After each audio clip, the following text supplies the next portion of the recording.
Good afternoon.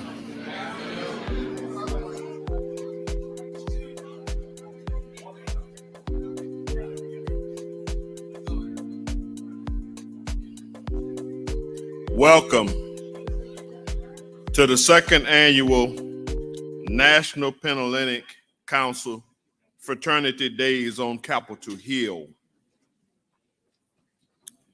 This afternoon, we have our Council of Presidents that will be here for a town hall meeting. United we stand, the fierce urgency of now. 9 organizations, 9 leaders, 1 voice. On May 26, 2023, a national statement was issued from our Pan-Hellenic Council. On today, our leaders will participate in 2 panel discussions.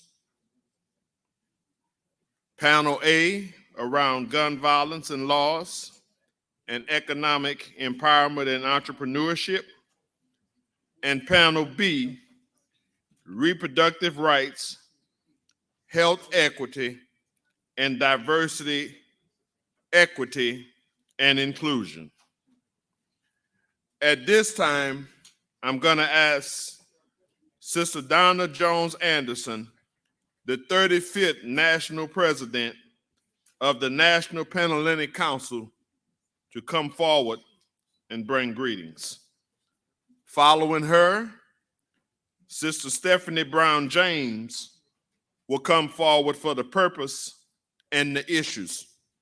Ms. Brown James is the National Social Action Co-Chair for Delta Sigma Theta Sorority Incorporated.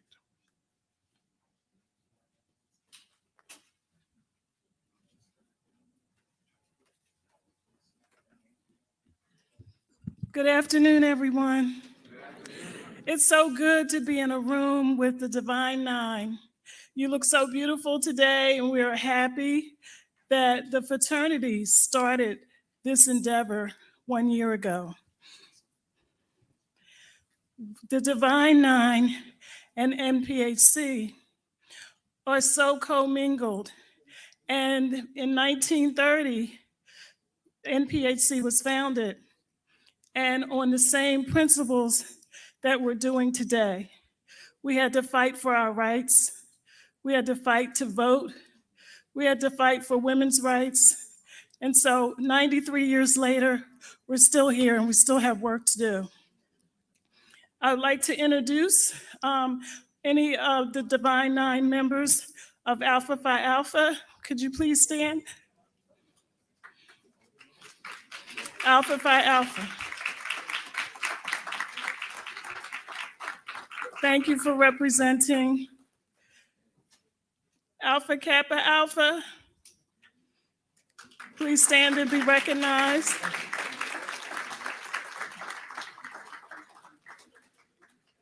Kappa Alpha Psi fraternity, please stand and be recognized.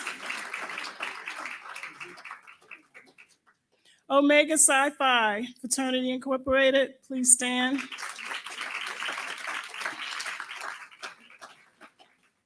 My beloved Delta Sigma Theta Sorority Incorporated, SOARs, please stand, be recognized.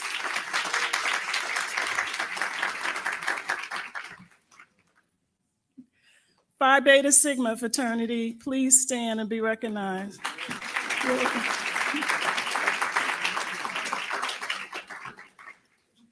Zeta Phi Beta Sorority Incorporated, please stand to be recognized.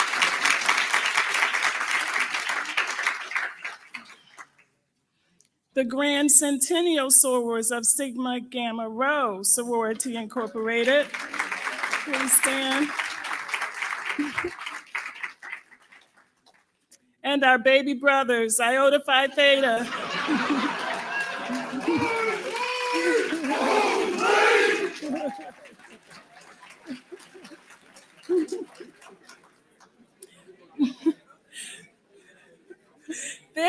There is much to be shared this afternoon, so I won't belabor my comments, but I'm so happy and proud to be here. I'm happy and proud every time I see all of our colors come together. We are stronger together. This event proves it, and let's learn a little bit about our social issues from our national leaders. Thank you very much.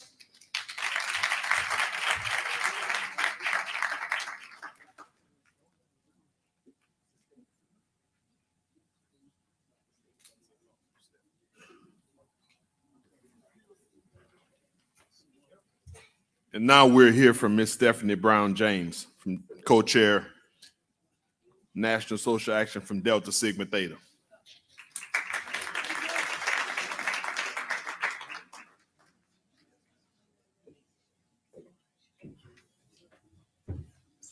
Good afternoon, everyone. It's truly an honor and privilege to be with you today. We know that our more than 2.5 million members across the country are tuned in and are listening to not just what we do, but they're looking at how we will have an impact together. And I can just say on behalf of the social action chairs from our various organizations, this is a committed group making sure that we are talking about the issues that are most pertinent to Black people today. We know what they are. We're talking about diversity, inclusion. We're talking about gun reform, the importance of not erasing Black history and culture from K through 12 and from our college campuses. We're talking about economic empowerment, how we can have access to resources. All of these issues that we deal with every single day, day in and day out, I want you to know that the National Pan-Hellenic Council is ready and able and needs all of us to have our voices raised loud and often. So maybe about a week or so ago, you would have seen a national statement came out from our Council of Presidents talking about our commitment to work together on these issues. And we hope that you spread that message far and wide. We know that when it comes down to the work of our local and state chapters, it's important that we come together to have as loud and strong a voice as possible. So please look at the statement that was created. I think you can find it on the NPHC's website or your various organizations' website, and let's get ready. Just in closing, there are dire times when it comes to the challenges that we face as a Black community. But we know that as we have done in the past, we will continue to step out, step forward, be steadfast, but only if we do that together. So get ready, because this summer is going to be active. And as we go into 2024, the attacks are only going to get greater. So it is upon all of us to make sure that we remember that we are here on behalf of the people who we stand shoulder to shoulder with in our chapters, but most importantly in our communities. So we thank you all for being here, and we look forward to the wonderful conversation and action items that we're going to get from our presidents today. Thank you.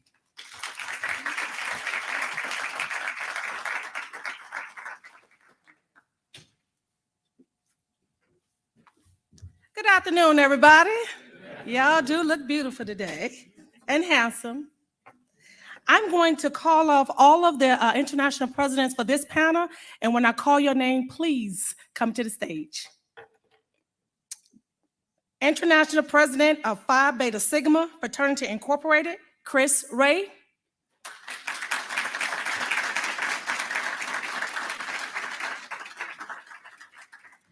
Grand Basilisk Omega Psi Phi Fraternity Incorporated, Ricky Lewis.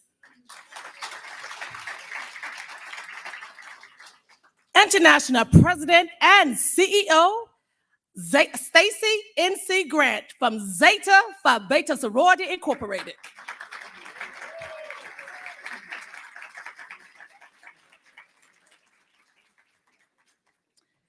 International Grand Vice Polaris Myron Covington of Iota Phi Theta Fraternity Incorporated.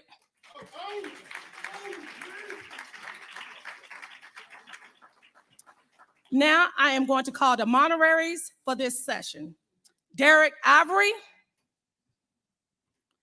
Ryan Thomas, Keisha Johnson, and Samaria Robinson.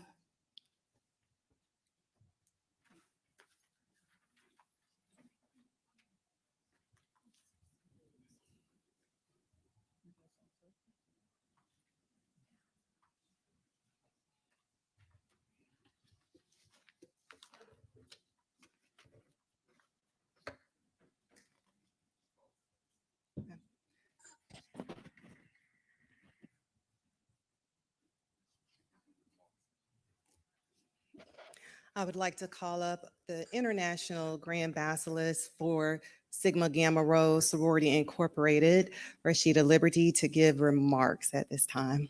And she is also the councilwoman for the Divine Nine.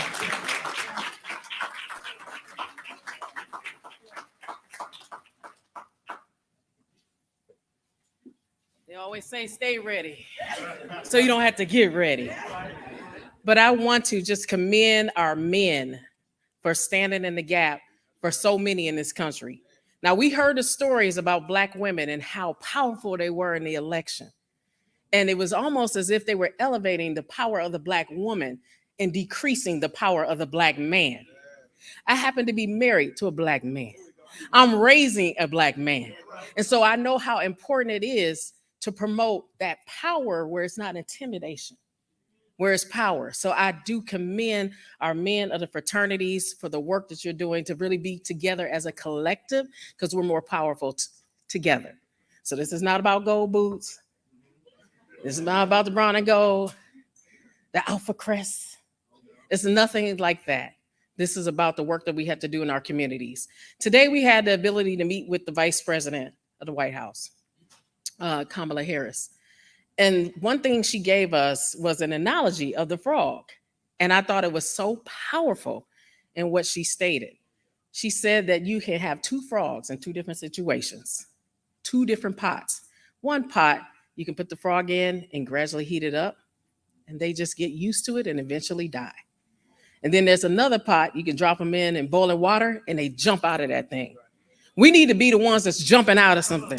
In 2023, with these 3 gubernatorial elections, and in 2024, we need to be jumping. We can't allow the heat that is on us to attack us, and then we look around and we have nothing. Our history, this wonderful, all these beautiful shields that we lay on, and these founders that we represent, that will disappear very quickly. And we can't allow that. Running our collegiates off the campuses, the main feeder for our sisterhoods and our brotherhoods, can't be tolerated. It's those strategic actions that are happening. We know that it's an attack on affirmative action that's coming. And from what I hear, it's probably going to be successful. What that means is it's going to be less of us being educated on these campuses. We need to pay attention. We need to make sure that we stand up and be prepared for what's ahead of us. And so I just want to leave y'all. I can preach. They say I can be pastor or evangelist, Rashida Liberty. But I definitely, I'm a believer, as Brother Alpha, my Alpha president here, our vice chair, Brother Lanza said, I'm a believer, but I believe one thing, and that is that we can do this together. We have the power. We have lost so many elections because we didn't get our people out to vote. And our younger people are disengaged in the process. It's a lot of faces of wisdom in this room. We need our younger faces in this room and our collegiates to stand up and do something very strategic because they have the power. And I'm going to tell you something about those Gen Zs. They ain't going to tolerate it. They're not going to let the boiling water get there. They're going to jump out of that pot and they're going to make something happen. But we're standing here today to do that. And I thank you all for the attention. And I appreciate each of my council members, the council presidents, for the hard work that you all do in your communities. Different colors, same mission.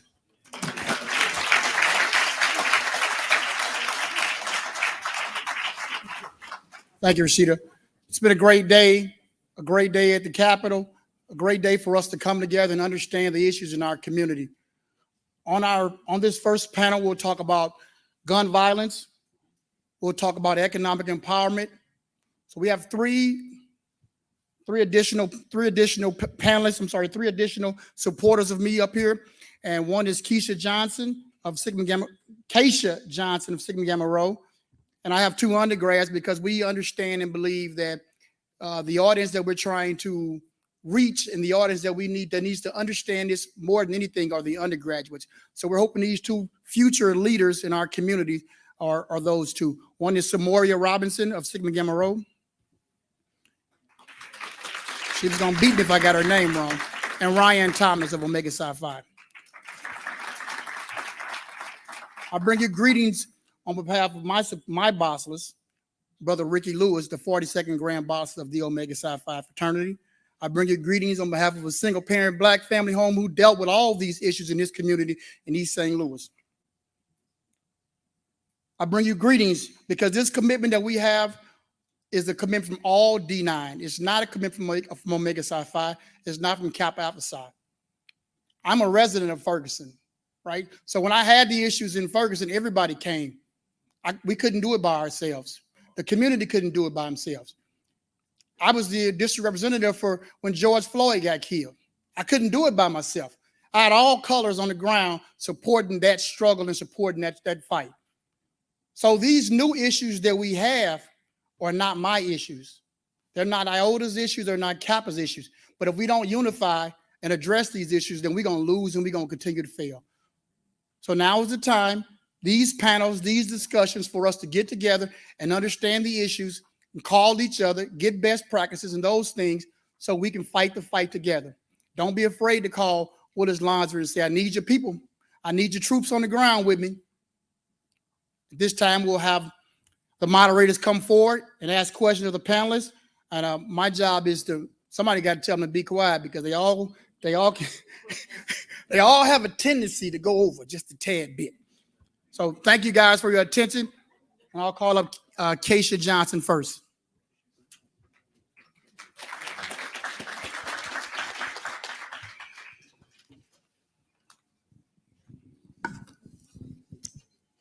Good afternoon. So the first set of questions will relate to criminal justice and economic empowerment. Well, the first set will be criminal justice, and then we will have questions in regards to economic empowerment.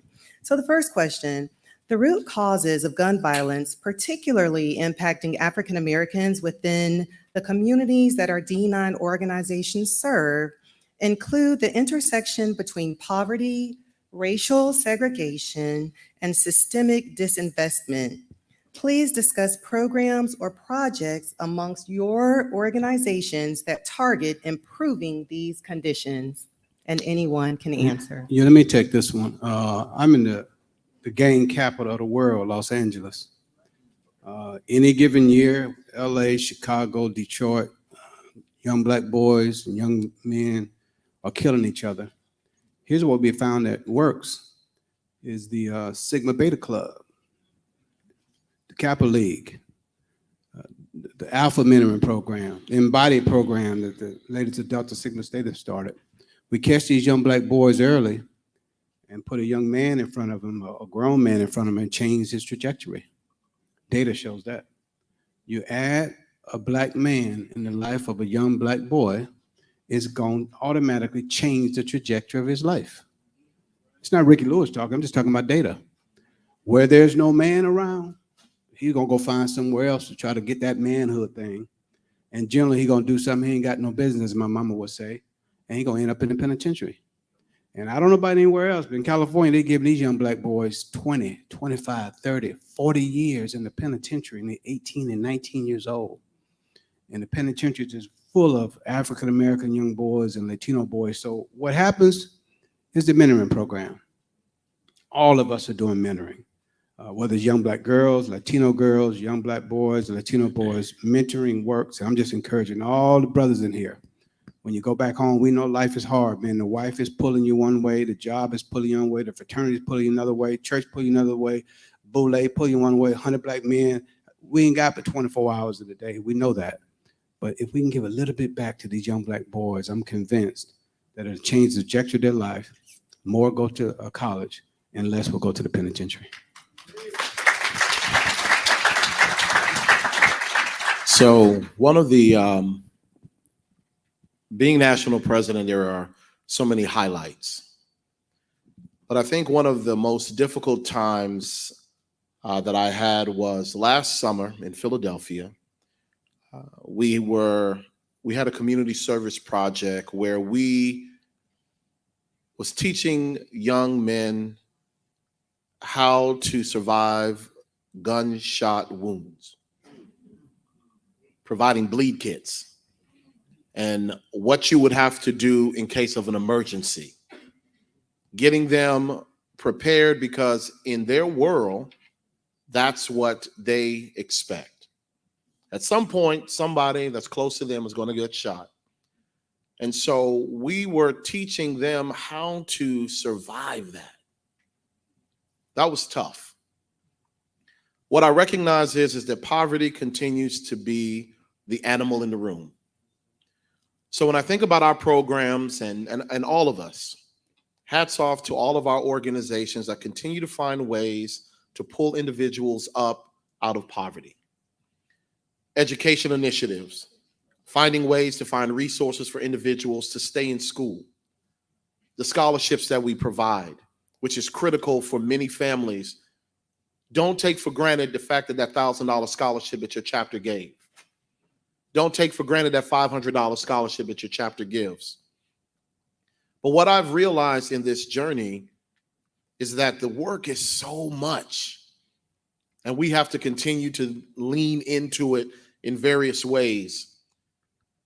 What I've also seen is that the rules are changing as we continue to play in the game.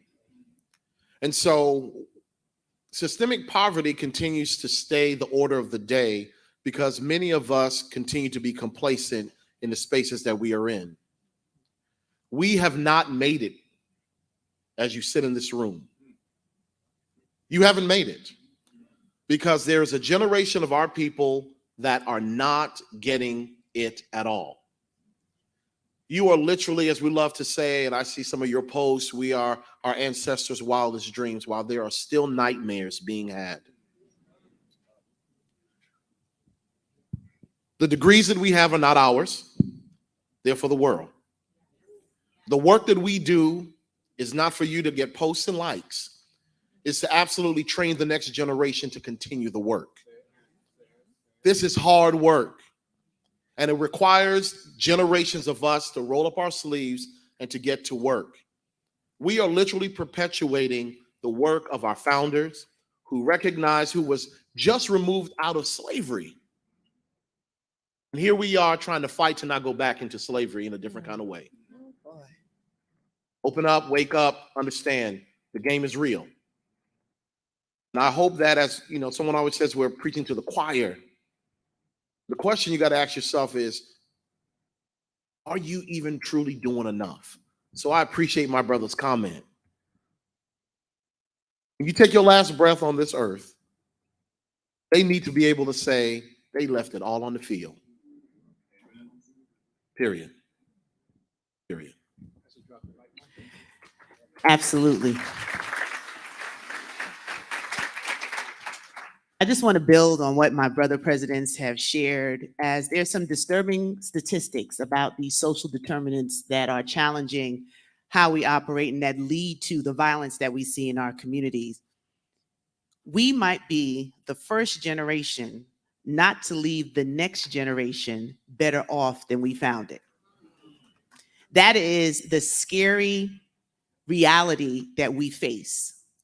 And as we talk about our programs, and our organization does the same with youth mentorship and through our workshops and our programmatic thrust of Zetas helping other people excel, my challenge for us as the D9 is to really fill in the gap by being relatable. It is not just providing the one-off workshops or opportunities to create programs, it's how to build relationships with community organizations and partnerships that youth in our community recognize our faces, begin to trust us, and begin to understand that they are loved and appreciated the way they show up in the world. They're fighting for identity and also struggling with being accountable to authority.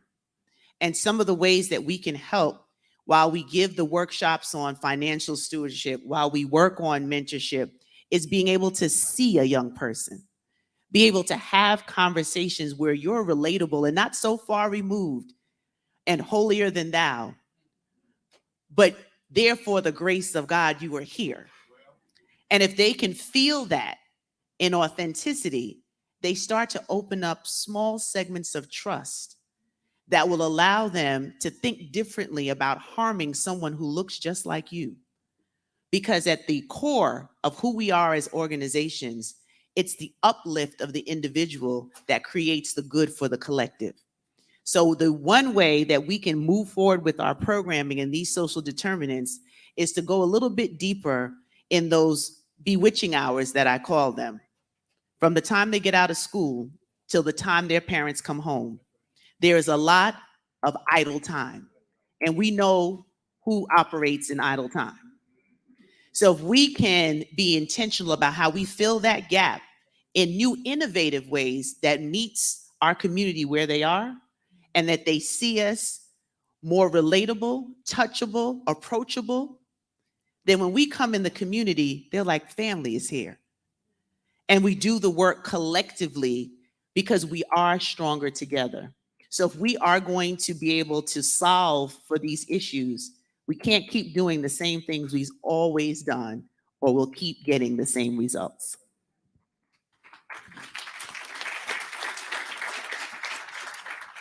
One of the biggest things in terms of Iota Phi Theta that we're doing, we're in the process of actually restructuring our youth mentor program, which is the Iota Youth Alliance, and even rebranding it. One of our main initiatives was iShield, and iShield was directly designed to initially deal with police brutality and exactly what to do when you're put in that situation. And now we're even going to put a focus now on what to do. We're going to add an emergency services component, in the sense we're adding education to, it was structured around the collegiate level. So now, in the midst of the past couple of years, taking a deeper look into the community, the amount of guns that's coming into the community and getting in the hands of the younger generation. Now I'm talking about high school, and yes, and now I'm talking about elementary school, grammar school, and to give them the proper education. Even on a bigger note, we have to be mentors every single day. Back home, I'm a part of what's called BLESS, which stands for Blacks in Law Enforcement Serving the Community. So that we're going to take a piece of that, and I'm going to incorporate that into our iShield, into our Iota Youth Alliance once we relaunch it. And it gives the proper education. We provide mentorship, and we give them people that look like them. We're from the same communities as them, and this is what they do not see on a larger scale, and they don't see it consistently enough. But again, as members in the NPHC, we have to continue to be loud, not just just because we're here on Capitol Hill. We have to continue to be loud on an everyday basis and make sure that it resonates in the community.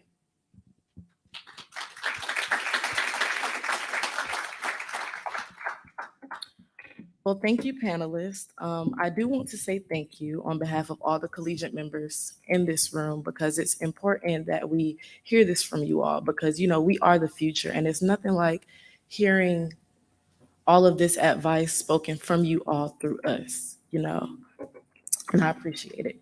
So now for the next question. Investment in neighborhoods is key to addressing gun violence. Police training, equipment and technology, as well as increasing hiring and development, community policing, and neighborhood stabilization are all rooted as solutions to reducing gun violence. However, these resources take money.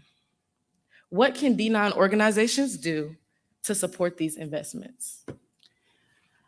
I'd like to start with that question with challenging us to look at violence interrupters that exist in our communities. I live in New York, and in New York we have Life Camp, and they're a violence interrupter organization. And there are many like Life Camp across the country that we can partner with to be able to do this work. We don't have to independently try to address what we see happening. We also have abilities that we can collaborate with others who are in this space. There's an attorney, Royce Russell Esquire, who's a member of Kappa Alpha Psi, and he wrote a book, Cardiac Arrest, which speaks to how to handle unlawful police stops, not just from the emotional standpoint, but what tactical things do you need to do, like make sure you get down a badge number, know how to make that complaint so that something is documented on anything that is unfair in the policing. So one of the best ways that we can work smarter and not harder is to seek out who is creating that space for violence interrupters that can help to fund some of the workshops and the outreach that you do. Additionally, most of the district attorney offices across the nation have community engagement offices. I sit on the African American Advisory Board for the Queens District Attorney, and one of the things that we do is reach out to other organizations to collaborate. So as members of Zeta Phi Beta Sorority Incorporated get engaged as a part of what we've always done, the challenge is how do we connect with other groups so that we don't have to bear the cost alone of having the education, but we're able to find alternative ways to look at reducing gun violence and having that presence, as well as with our schools and the superintendent for education, challenging them to add programming that talks about how to be responsible in de-escalating what could potentially lead to gun violence. And then there are many programs that our members will partner with community-led grassroots organization with fathers who just sit outside one night a week watching what's going on in community, getting back to who we were as a community and as people, where you could talk to somebody else's child, that you can hold them accountable. Now, you know, I'm going to tell your grandmother, or I'm going to tell your father. But when we create these programs and layer them with other opportunities for them to get learning or for them to get access to something that we give away. Now, gun violence is not just about gun violence protection. It's about how do we create a healthy community? How do we help you with good health wins and make sure that you're vaccinated? How do we make sure that you're registered to vote? So it becomes a holistic approach on how we partner with organizations and groups to address the root cause, but not solely underwriting the bill, because we're bringing those who are invested in our communities to underwrite these opportunities. So, go ahead. You wanna- Um, Let's go ahead. In addition to that, I think most of our organizations, we have different individuals here and there that are in law enforcement, that serve in the criminal justice realm, but on a larger scale, from an NPHC standpoint, we don't have any solid partnerships when it comes to creating these opportunities to educate our community. One of the biggest law enforcement sub-agencies is it's called NOBLE. For those of you who are familiar with NOBLE, stands for National Organization of Black Law Enforcement Officers. So I'm not sure if there's anything like that created, but it would be monumental to create that partnership on a national level with the NPHC. So some of the things that we're speaking of here today, NOBLE specializes in that, and it would be a monumental partnership just to be able to facilitate to the D9 organizations so that we can get out in the community. So one of the things that I would love to see the Divine Nine show up in is us thinking about how we leverage federal grants, county grants, state grants that can funnel to some of the 501c3s that we may have in certain communities that we know that are high risk, to be able to fund some of the programs that we're talking about that our communities need. This is the reality.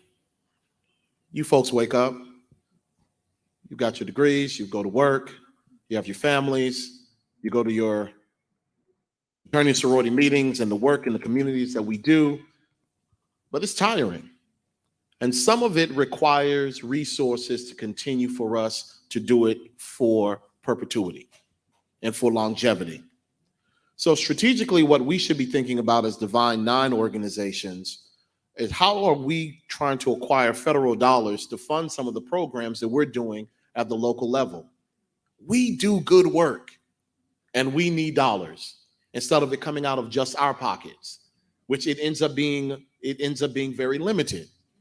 And so strategically, what we should be talking about as the Divine Nine is who at our national level are solid grant writers, folks that can go after those grant dollars at the federal level or at the state level.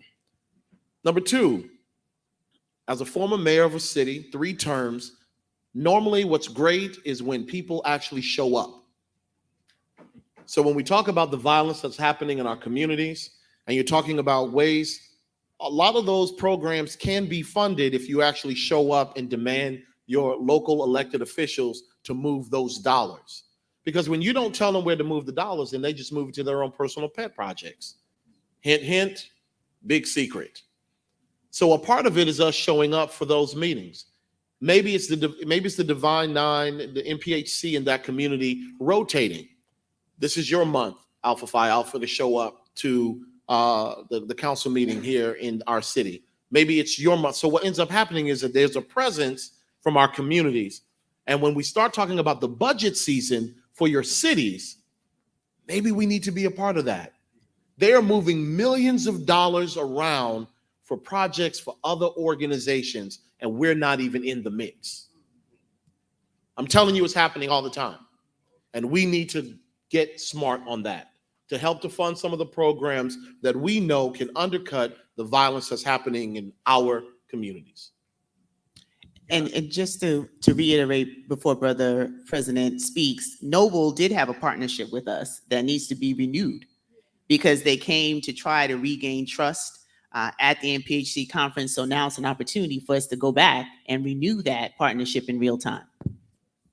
Yeah, Madam Moderator, I dropped the mic on all 3 of these. They said it all. I'll go back to you. Thank you.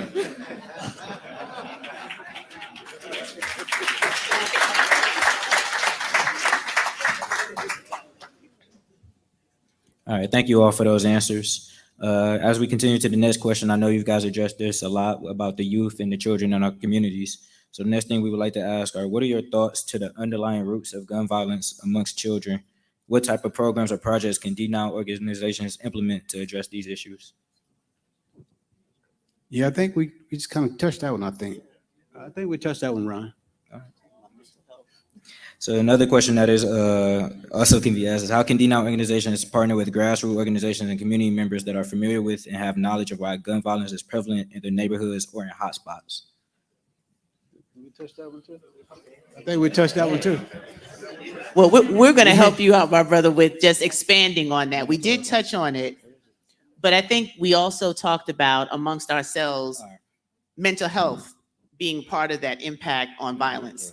And Zeta Phi Beta Sorority Incorporated is the first organization to sign an MOU with Mental Health America that does the research and free screenings. I'm mentioning that because this applies to all of our organizations. You can get free screenings, which cost a significant amount of money, but it's normalizing the conversation that there's not a stigma around mental health.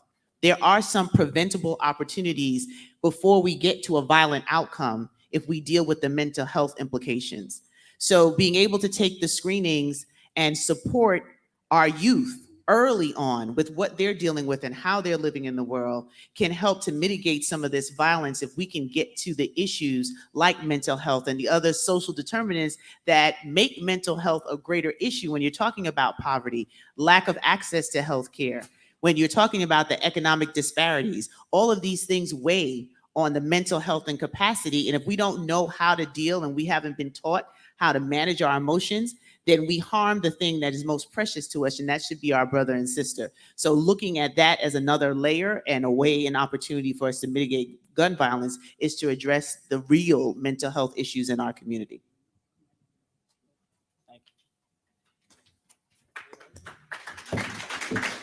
Thank you, and thank you, moderators. We'll transition to economic empowerment. Economic equality is a crucial part of establishing holistic and racial equality for our Black community. It's not important for Black people to be able to contribute to our economy as workers and consumers, but to be small business owners. I truly believe if we're pulling the same rope, that 99% of us leave this room and go back to our communities and pull the same rope, support each other's communities and support the greatness and the leaders that we have, then we will start affecting change in our communities. This part of the moderation, this part of the session, we'll talk about economic empowerment. We'll start with Ryan Thomas first. All right, we're gonna ask a question that you guys haven't already, kind of gave.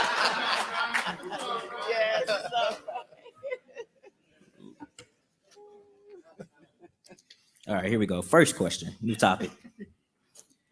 Many companies were willing and did indeed invest in Black businesses in response to the Black Lives Matter movement, as sparked by the killing of George Floyd in Minnesota. How has this proactive stance by companies lessened or changed in recent months? If so, how can African Americans maintain the momentum and focus on the continued need for investments? Got y'all on that one. So the vice president. So when we had the opportunity to be with the vice president today, one of the things that I thought was very telling was the fact that they understood that we now see corporations shrinking in their investment in DEI and in those spaces that we talked about expanding opportunities for Black companies and for understanding the importance of diversifying, whether it's the workforce or and having those crucial conversations. We can't let up off the gas. This is the reality, is that we get an opportunity as Divine Nine organizations to receive information from institutions that are in places that are seeing the field being leveled right before us. And so we have an obligation to figure out smart ways, creative ways to get information to our communities. The challenge is that some of us feel like we have done enough. That's the thing that continues to bother me. It's like we're not tired enough. And the reality is that there are companies that are scaling back their investments, their understanding. And we have to make sure that we use our outlets to make sure that we continue to amplify that we're watching you.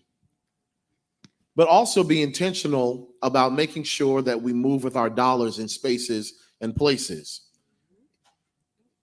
The segregation happened not because it was wrong, it's because it just economically didn't work for the businesses that were segregating us. And so we have to find new ways in 2023 to use our dollars or the lack thereof in certain spaces on those who don't support us. I know it's hard, but there's a lot of smart people in our organizations. And that's why coming together, thinking together, acting together is the only way to be able to impact that type of change as it relates to economics in those areas. Let me say, man, we got a lot of work to do. So many arenas with only 24 hours in a day. Whether it's gun violence, economic development, mentoring, reproductive rights for women, we got so much stuff to do, and we get tired.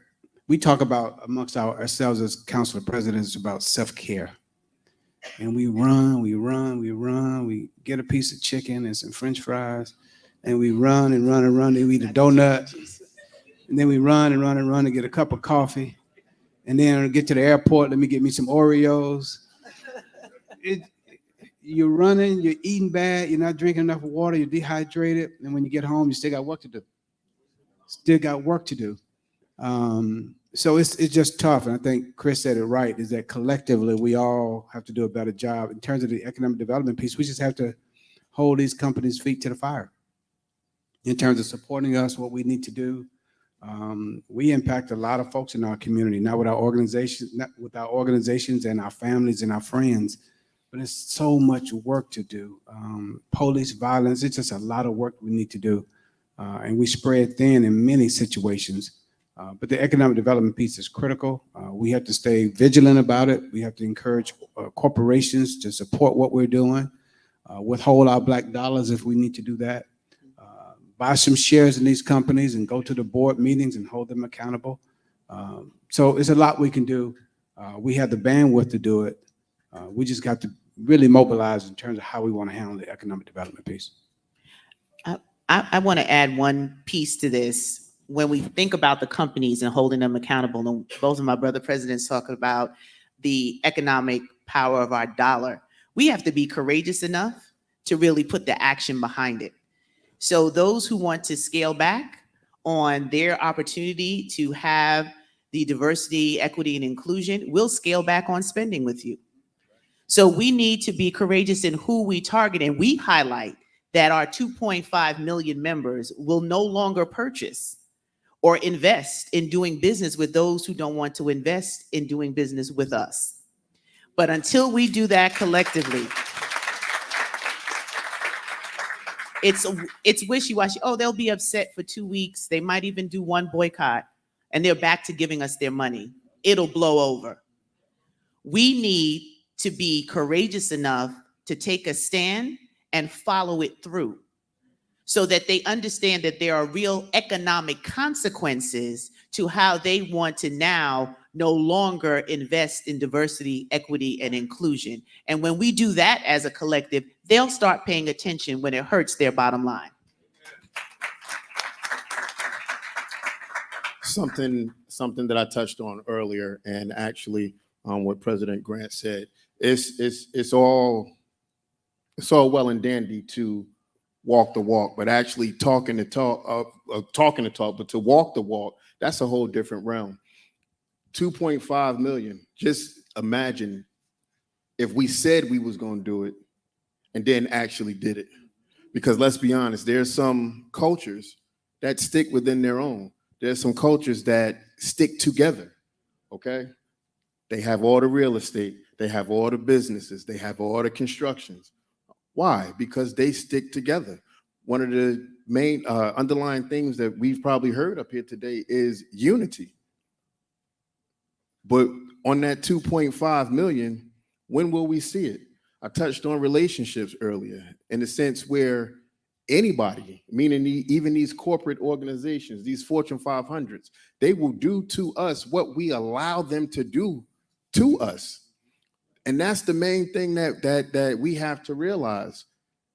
In all of these organizations, we have a multitude of individuals that are gifted and talented as to where we can show up and say, hey, we don't need y'all to let us in because we're in now.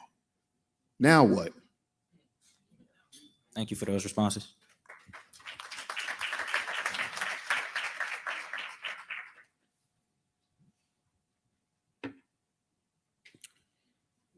All righty. Do you all need a break for water before I ask the next question? All right. Okay. Black entrepreneurs face disproportionate, let's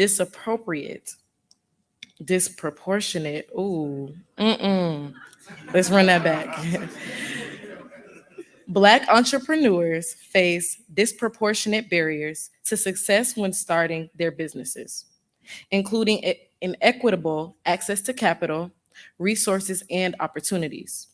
What can be done to break down these barriers? Well, we're excited that as the Council of Presidents, we are expanding our partnership and sponsorship with the Small Business Administration, highlighting and realizing that small business is a part of the cornerstone of this country, and being able to build that economic structure of wealth, not just for yourself, but for those that you employ and the community around, will make a difference. So through the ability to build capacity for our businesses so that our mom and pop shops, that you can have the best sweet potato pie this side of the Mississippi, but you might not have a back office structure. You might not have the ability to receive funds when we had COVID happen, and then there were the PPP loans. Because our businesses weren't prepared, they folded and closed. So when we look at this partnership that we're investing in, it's an opportunity to build that capacity through training, through certification, to become minority business enterprise or minority women-owned business enterprise, and being able to build that technical assistance in where you don't have to pay for it, but you can receive it so that you can grow your enterprise in a profitable way that allows you to not only support your community, but it allows you to then partner and joint venture. And there's so many more opportunities that come out of it. Our organization has launched the Women Who Win initiative that allows for us to highlight members in our own organization that have their own businesses or have started on that entrepreneurial journey and they need to build that capacity. So each of us have ways in which we support our small business owners and allow them the space to grow and scale. And when we partner with SBA, it now means that at our conferences, at our conventions, we can have these resources ready and available. Work that we do with JP Morgan Chase to build that economic development for our entrepreneurs is important. It's personal to me because professionally, I get to do that in one of the largest redevelopments in the country, a $19 billion JFK International Airport, where we're pushing for businesses to become certified so you can do business with the government. There's a lot of money available, but if you don't know how and you've never received the training, then you continue to be a consumer instead of an owner. So we're excited about how this partnership with SBA and our individual economic thrusts will be able to build those economic structures in our communities. So, yes.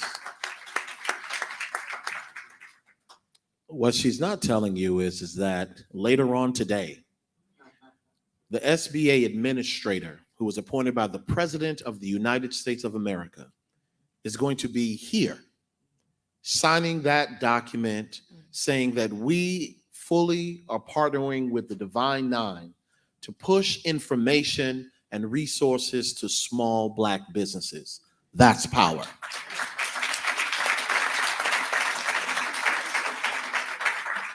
So what that means that if you are a small business owner, they're going to be able to put the proper counselors around you to get you to where you need to be able to compete for federal dollars, federal contracts in order for you to go from here to there, which means that you will hopefully hire more Black folks that will change the trajectory of their family's life and then allow for them to start their own business and so forth and so on and et cetera,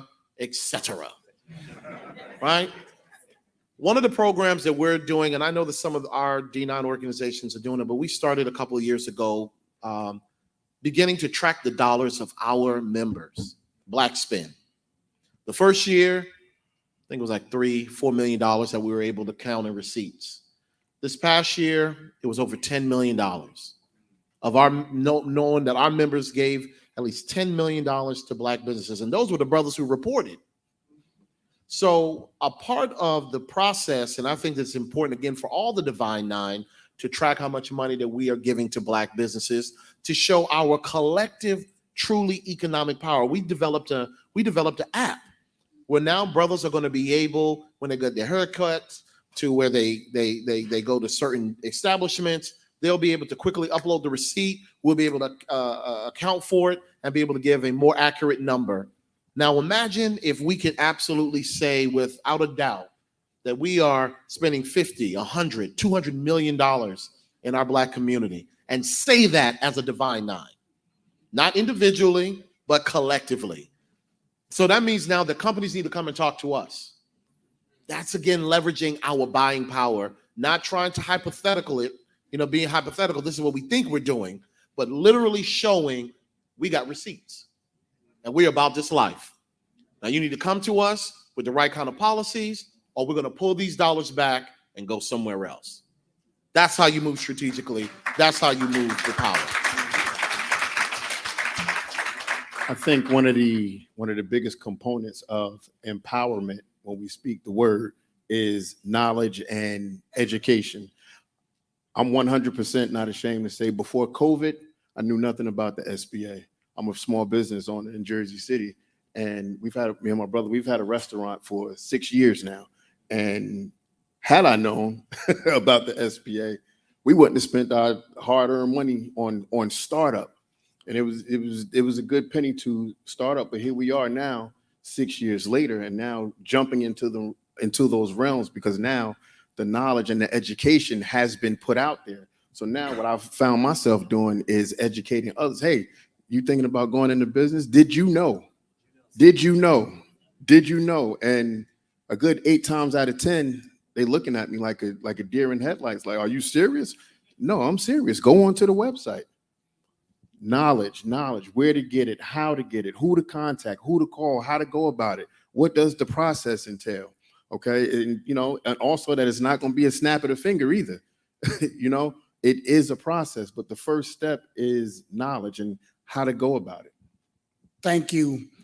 So guys, first off, great answers, great discussion points. Thanks to moderators. So we want to transition to some questions from the audience.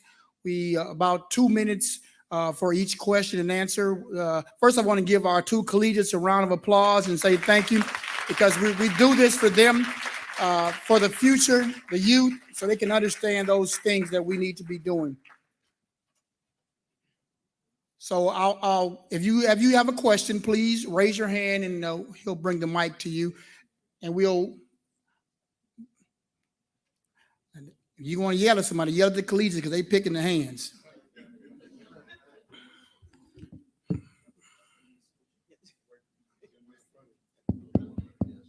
Test. Roosevelt Williams, Phi Beta Sigma. I'm the new NPHC president at my school, and I looked on the website. I've been looking on the websites, looking to find information to help me at my college to see, as a president, what can I do to help my Divine Nine? And it's not a lot of information to help us at all. I've emailed. So what do you advise us as presidents to do to help our Divine Nine on our campuses? Because it's no information or real training for me to come in to know what to do to help my whole Divine Nine. I can help my Sigmas because it's a blueprint for us, but how do I go about helping my Divine? Absolutely. We're going to give the mic to the NPHC president. Brother Lewis is helping out expeditiously. The 35th president. Yes, thank you. Congratulations on being president. We are working to update our website. There are some resources there. We just updated our handbook, which will be most helpful for you with all the programs and projects. We have our National Leadership Conference in October. We would love to have you come. There'll be lots of workshops. SBA will be there. Job opportunities are coming. There's so many things that we're gearing up for. Do you have access to your area coordinator? Because that's the front line for you. Contact your area coordinator and they can help you with anything. My email is nphcpresident35@gmail.com. Anytime, I'll answer any question you may have. Thank you.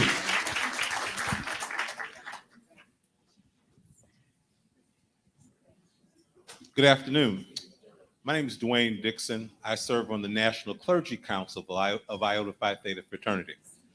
What I am interested in is as a council of presidents, have you given thought to how to leverage the power of faith-based communities inside of our organizations?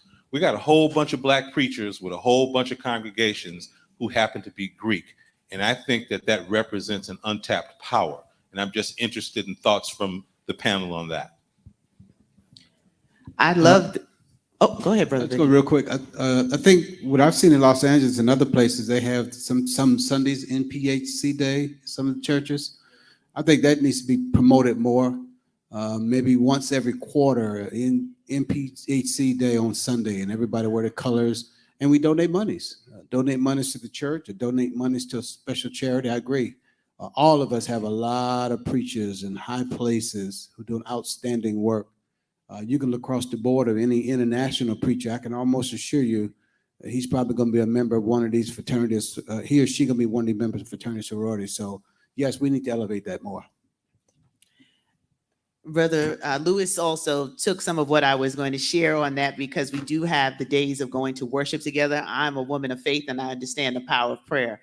The challenge that we can also look at in galvanizing our interfaith committees and our clergy is making the church more accessible outside the walls of the church. So it allows for people to see ministry in real hands, real time. Someone quoted Susan Taylor, one of my mentors, that said, hands that serve can be more powerful than mouths that pray.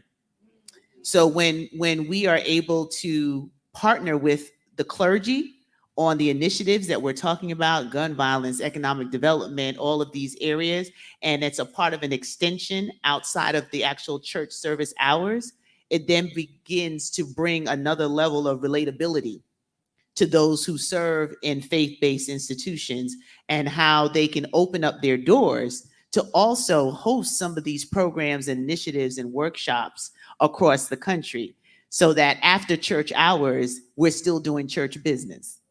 So I think that's an opportunity for us as the D9. So we can get together, we can come and worship together, we can take beautiful photos, but then where's the follow-up work from the church? Because the Black church has been the leader in advocacy for the history of who we are as a people, but somehow someone has put our collective voices on mute, and we need to unmute ourselves and be more actively engaged as a D9 when it comes to the faith-based institutions being at the forefront of the work that we do. So thank you for that question, and that is a challenge for us as a Council of Presidents to reimagine how we can create that programming in a different way that can have some actionable results. So just really quick on that. So we have a program within Sigma called Sigma Cares, where we have, when I first became president, and we were trying to galvanize all the pastors that's in our, in the fraternity. Well, first and foremost, the first thing, we got to get them financial. That's the key. That's the key, right? Because the challenge with getting the programs that we're doing to their members is that they don't even know what's going on in the organization. I mean, we literally have great programs that could be the front line, could be the churches. But we have brothers that are pastors that are not plugged in. And so until we can continue to help them understand that there are initiatives that we're getting federal dollars, state dollars for, that could help the very people that we're trying to help in the community. The reality is that many of the folks that we are trying to help is in their churches, but they're not plugged in the way that they need to be plugged in. And I think that's a big piece to where we need to also try to bring them back into the fold to be able to make that happen. So there's that. From the IOTA perspective, we have a member by the name of Bishop Talbert Swan, who is very, very heavy, even on the social justice realm. And he's from Massachusetts. He's at the forefront in terms of on a lot of social justice issues that has and continues to affect our community. So one of the next things that, we're personally going to task him with is creating that council of clergy, not only because it's a lot of work. It is a lot of work, as we keep saying, we have a lot of work to do, just so that does not fall all on him. Even though he's doing a magnificent job, he can't do it by himself. Thank you. So we'll take one more question. Let's take this last question. Oh, here. Uh-oh. Can you take two more? Ladies first. Oh, thank you, brother. Thank you. So I'd like to ask a question based on the economic empowerment topic. So I think one way that would help us, the Black community, would be to repair us economically, would be reparations. So I would like to know, where do you all stand, or us as the D9? Are you discussing it? Are we determining a way forward? This is rolling out in cities and several states across the nation. So other than HR 40, I would like to know where we stand as a D9 collective on reparations, lineage-based reparations. Thank you. So I know that collectively, We have not had that conversation. We haven't. I will tell you that individually and personally, I'm all about it. Okay? Reparations but it's about reimagining what reparations is, right? We ain't getting 48 acres and a mule. You know, reparations for me would be forgive all my student loans. That's my reparations. But everybody don't have student loans, right? I don't know what theirs is, but reparations for me would be to forgive all my student loans. But what I will say is this, and I know that our chairman is here, our chairwoman is here, and I know that that's probably a conversation that we can have. I know that at this moment, no, we don't. We haven't. But I know that other individual presidents may have some views on it, but it's not something that we've discussed as a council. Well, I just happen to live in Cali, and Cali's already said they're gonna kick everybody down like $1.5 million per black person, and they having a fit in California. I don't know if that's gonna really happen, but at least they've talked about it. But as President Ray said, we haven't talked about it as a council. Then, Madam Chair, that might be something we want to bring up on the agenda item, have somebody come in and talk about it. Yeah, but I think Sister brought up a great question for dialogue about reparations. All right, thank you, guys. Let's give this panel a standing ovation. Great job, guys. Way to address the issues in our community. We're going to prepare for the next panel. If the panelists can come on to the stage.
Let's once again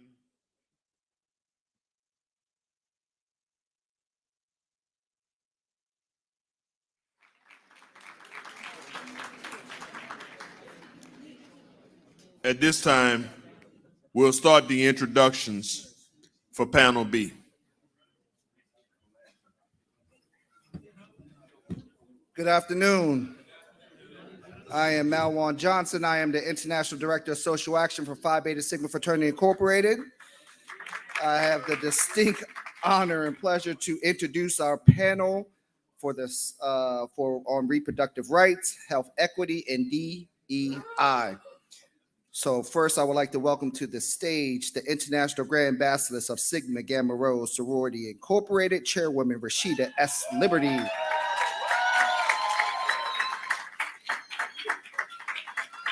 Next, I would like to welcome to the stage the General President of Alpha Phi Alpha Fraternity Incorporated, Dr. Willis Lonzer.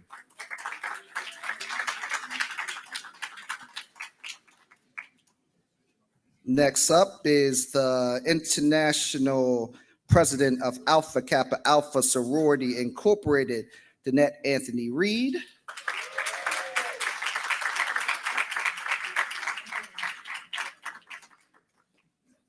I would like to welcome to the stage the National President of Delta Sigma Theta Sorority Incorporated, Elsie Cook Holmes.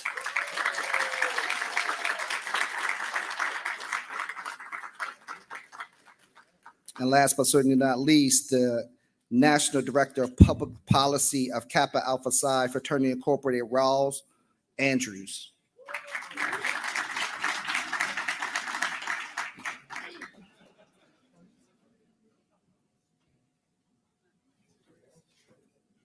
The moderators for this panel will be led by Beverly Fields of Alpha Kappa Alpha Sorority Incorporated. She is the International Connection and Social Action Chair.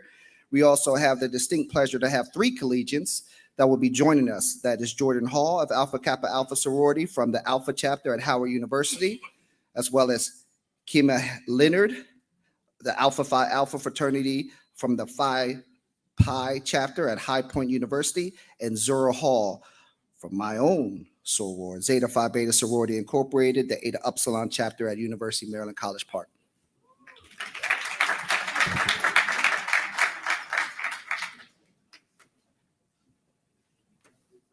Good afternoon.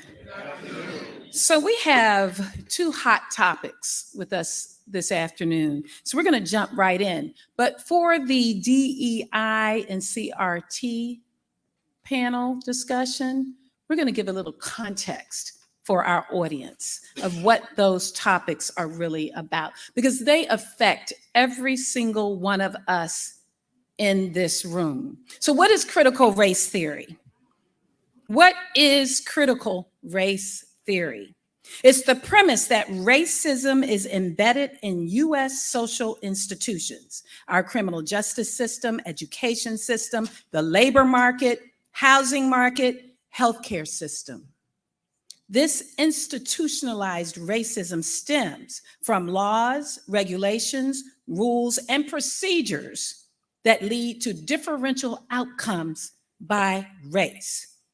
Now, what it is not is attributing racism to white people or other racial groups or entire groups of people, which is what the opponents of critical race theory want to state. And then what is diversity, equity, and inclusion? Diversity means having people of different genders, races, ethnicities, sexual orientations, and other demographic categories in various institutions and private entities. Equity refers to opening up opportunities for different types of people to succeed and get their fair share of their American dream. And inclusion, it requires creating conditions at work and school where all types of people feel welcomed, valued, and able to make their voices heard. So we have DEI frameworks or policies within many corporations and in public institutions that seek to promote fair treatment and full participation of all people, particularly groups who have historically been underrepresented or subject to discrimination. So what is our problem? What is the challenge? We're going to be asking the panelists about the numerous states that have either passed or introduced legislation to ban discussions, books, and policies, or to cut funding for education, training, or activities about race. These efforts are essentially attempting to erase and prevent exposure to African American history and culture, and require the elimination of DEI policies in public institutions, our schools, our libraries, and government agencies. So we're gonna delve in. This is a hot topic. This is what everyone's talking about now. So let's hear from our presidents on some of our questions. Good evening, NPHC. Good afternoon to 5/9 of the Council of Presidents. I'm so grateful to be here. Thank you so much for having me. And I'm gonna start us off with our first question. Americans have witnessed major accomplishments by African Americans with success stories in media, business, law, politics, technology, and other professions, and even the election of our first African American president. So are the concepts of critical race theory and diversity, equity, and inclusion still relevant, or do the opponents of these concepts have a point? Well, I'll start it off. First and foremost, it is absolutely still relevant. One of the challenges that we as human beings have is as our experiences are time-oriented. When we experience something in the now, it's very much in your face. It's very much tangible, visceral. You can feel it deep inside. But as that experience subsides, or it is not directly in your realm of engagement, we have a tendency to forget about it and kind of put it in the back of our minds. And I've often said to myself personally that we have the hearts and forgiveness as a people that lets us try to forgive our brothers and sisters of their transgressions, and we move forward.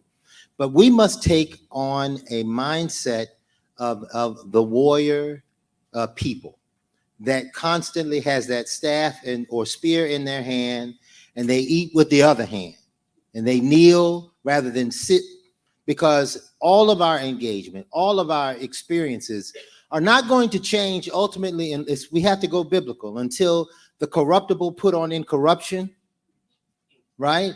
And those who can put on immortality place it on, meaning that when we have been transformed, we would see a different response. But now the human nature of people is still there.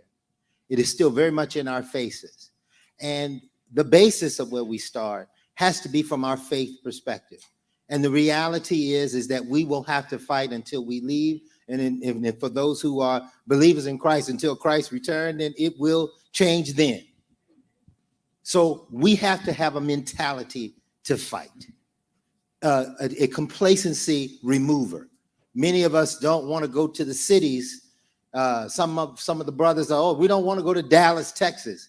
Where do we live in this country where we are really truly accepted? You believe this red and blue state scenario, that in blue states you're treated more fairly? The last time I checked, Eric Gardner died in a blue state, not in a red state. So the reality is we must fight for our right as people of color, as people who are brown. And we're not so monolithic that we're black and some brown. I'm mixed, you're mixed, everybody's in here got, somebody's got Indian in their blood, y'all, to looking at your hair. I remember my hair, but in all seriousness, we have to remember that we must train up our younger brothers and sisters with the concept that we must be engaged. We must be ready to fight. And it was mentioned earlier, and I leaned to my predecessor and said, pastors could have their congregation pay for their dues so they could be members of their organizations and keep them active and engaged so that we ensure that everyone on the playing table, all of our key stakeholders are at the table. So our mindset has to change. Our tactics have to change. Yes, we can do, we can do economic boycotting. That's a tactic. But there are new tactics now because the chess game has changed that we have to incorporate. So yes, it's still relevant, but we have to change our mindset in order for us to play and engage appropriately to move us forward into the future. Yeah. And to add to that, we are in a fight like never before because in terms of relevancy, it's more relevant than ever before. If we think about the inroads that we made and talking about mindset, I think some of us maybe thought we made it, right?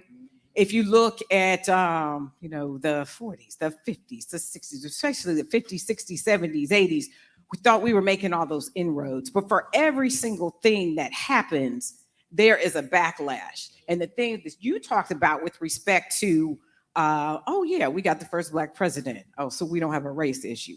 Oh yeah, we got the first Black this, that, and another. So we don't have an issue with diversity, equity, and inclusion. The backlash created an issue that I don't think any of us anticipated, or not in the way that the hate that has come out, the trying to dismantle every single thing from what we're facing now with the Supreme Court, getting ready to hear in a few weeks about dismantling what's left of affirmative action, to diversity, equity, and inclusion programs, to your point, that are being threatened. So we have to fight like never before. We certainly have to make sure that our voices are collectively heard.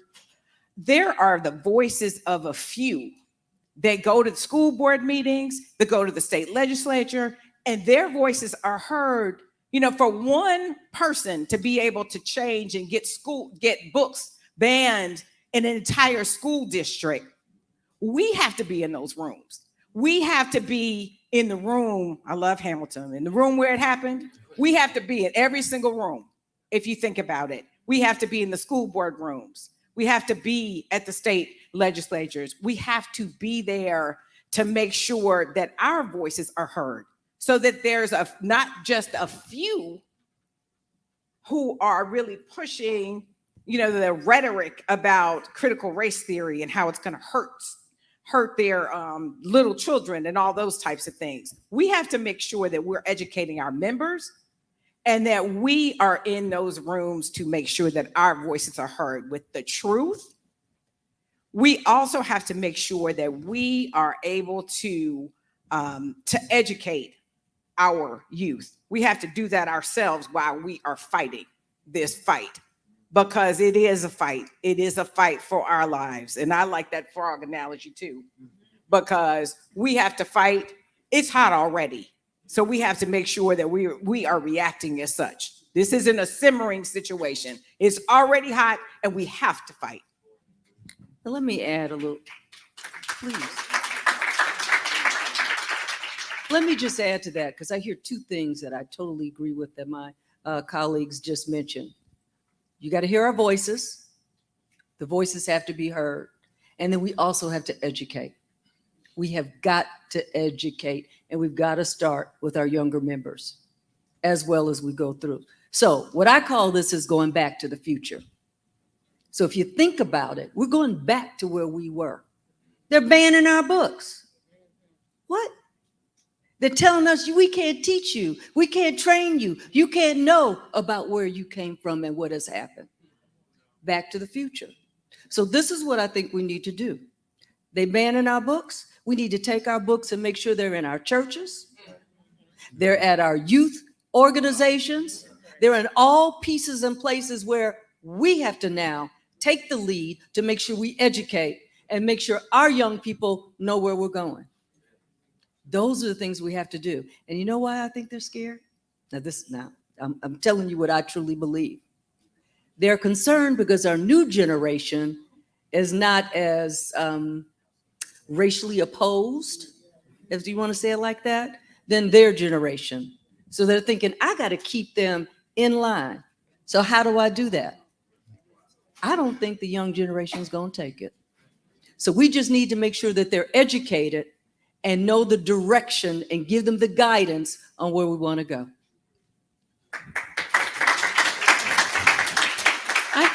I want to say the question I always ask when we are faced with something right in our, like, the question is, how did this happen? And what was happening and what we were not paying attention to is that the strategy was already being laid out. Now, what's interesting is, we're all a part of sororities and fraternities. We all very political with who's going to be next president, general president, who's going to be next grand ambassador. We work on those strategies.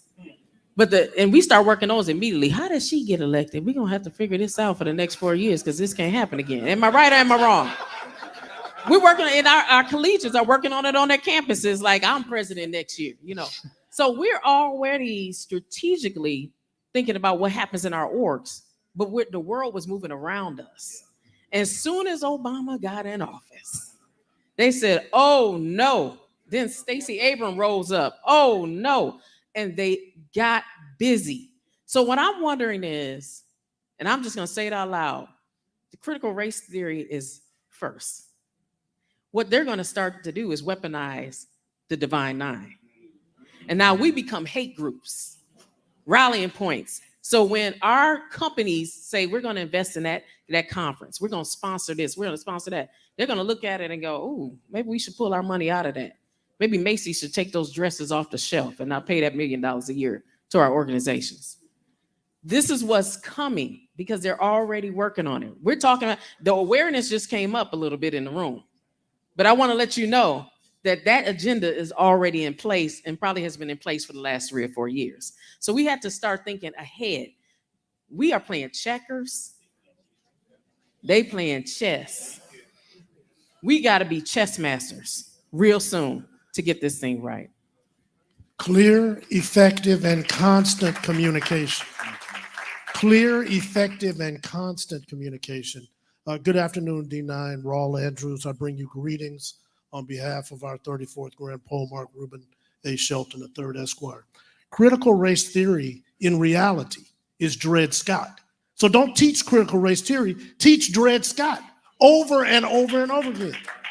Critical race theory is Plessy versus Ferguson. Keep teaching Plessy versus Ferguson, and then read the entirety of the 13th Amendment, and then try to figure out where criminal justice reform fell flat. 13 didn't give us everything we needed. It gave us something, but they still laid the groundwork. But if we don't stop and start with clear, constant communication, because hearing it one time does not fill this room. It's not going to fill the room next year. It's got to be over and over and over again. And instead of running memes, which we got people who are very good in all our organizations of running memes, we need them to run that same effectiveness with our communication. Thank you.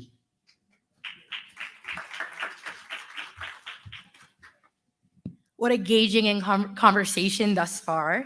And I believe my international president already got into this question a little, but I think it's so important that I'm still going to ask it. So given that legislation banning critical race theory and diversity, equity, and inclusion is trending throughout the country with success in certain jurisdictions, what strategies can the Divine Nine and other organizations implement to first ensure that African American history and culture remains intact and relevant, and second, that diversity, equity, and inclusion are considered in institutions, especially in the workplace? So in other words, how can we as the Divine Nine fill the gap for what's not happening in the classroom? Okay, so I'm going to go back. I'm not going to say back to the future, but now what I'm going to talk to you about is what do we do in the past? We have villages, right? And we've got to pull our villages together to make sure that, again, we educate, and again, that we all have youth groups. Why not that be a piece of that youth group, is to tell them a little bit about where we came from, what they need to understand and be aware of, what is DE&I, and make sure that they know. So I would just say, build our villages. through our youth groups, and then above and beyond. That would be the direction I would go. I think we have to also make this work relative. And when you brought up workspaces, I thought about my personal journey. I've been in finance for 25 years. And I saw that there was a gap with our senior leadership team at a major tech company. I went and I made myself a job at the seat of one of the most powerful CEOs in this country. And in that space, I took the time to educate more of the senior leaders. And then we started hiring and bringing on, we got a very powerful sister, a Delta Sigma Theta at the top of the helm that sits now at that seat. And I would say that work was very intentional at that time. And so we started looking for Divine Nine leaders within our business and saying, you might have to leave your discipline to come do this work. And they were like, no, I work in finance. I don't know nothing about that, you know.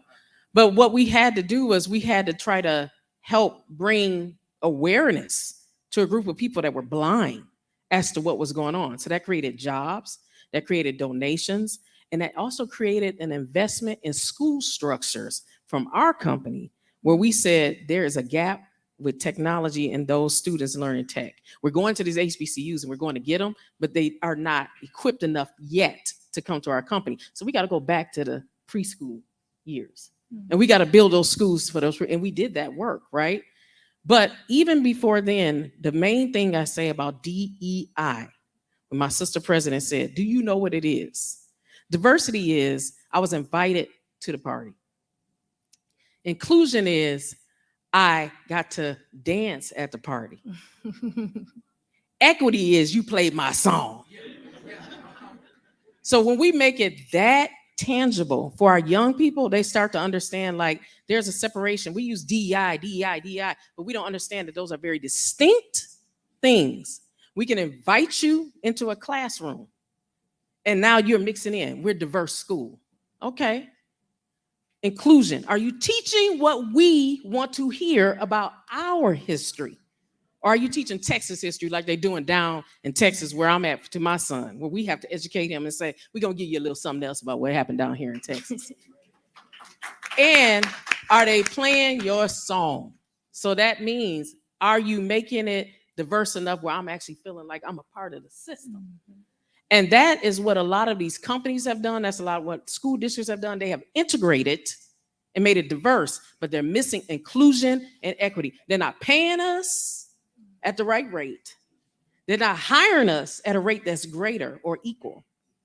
And they're not educating us and keeping our topics top of mind enough and at an equitable level. That's what DEI is. I just want to take that moment as DEI professional now, transition from finance a couple years ago. I think I know stuff.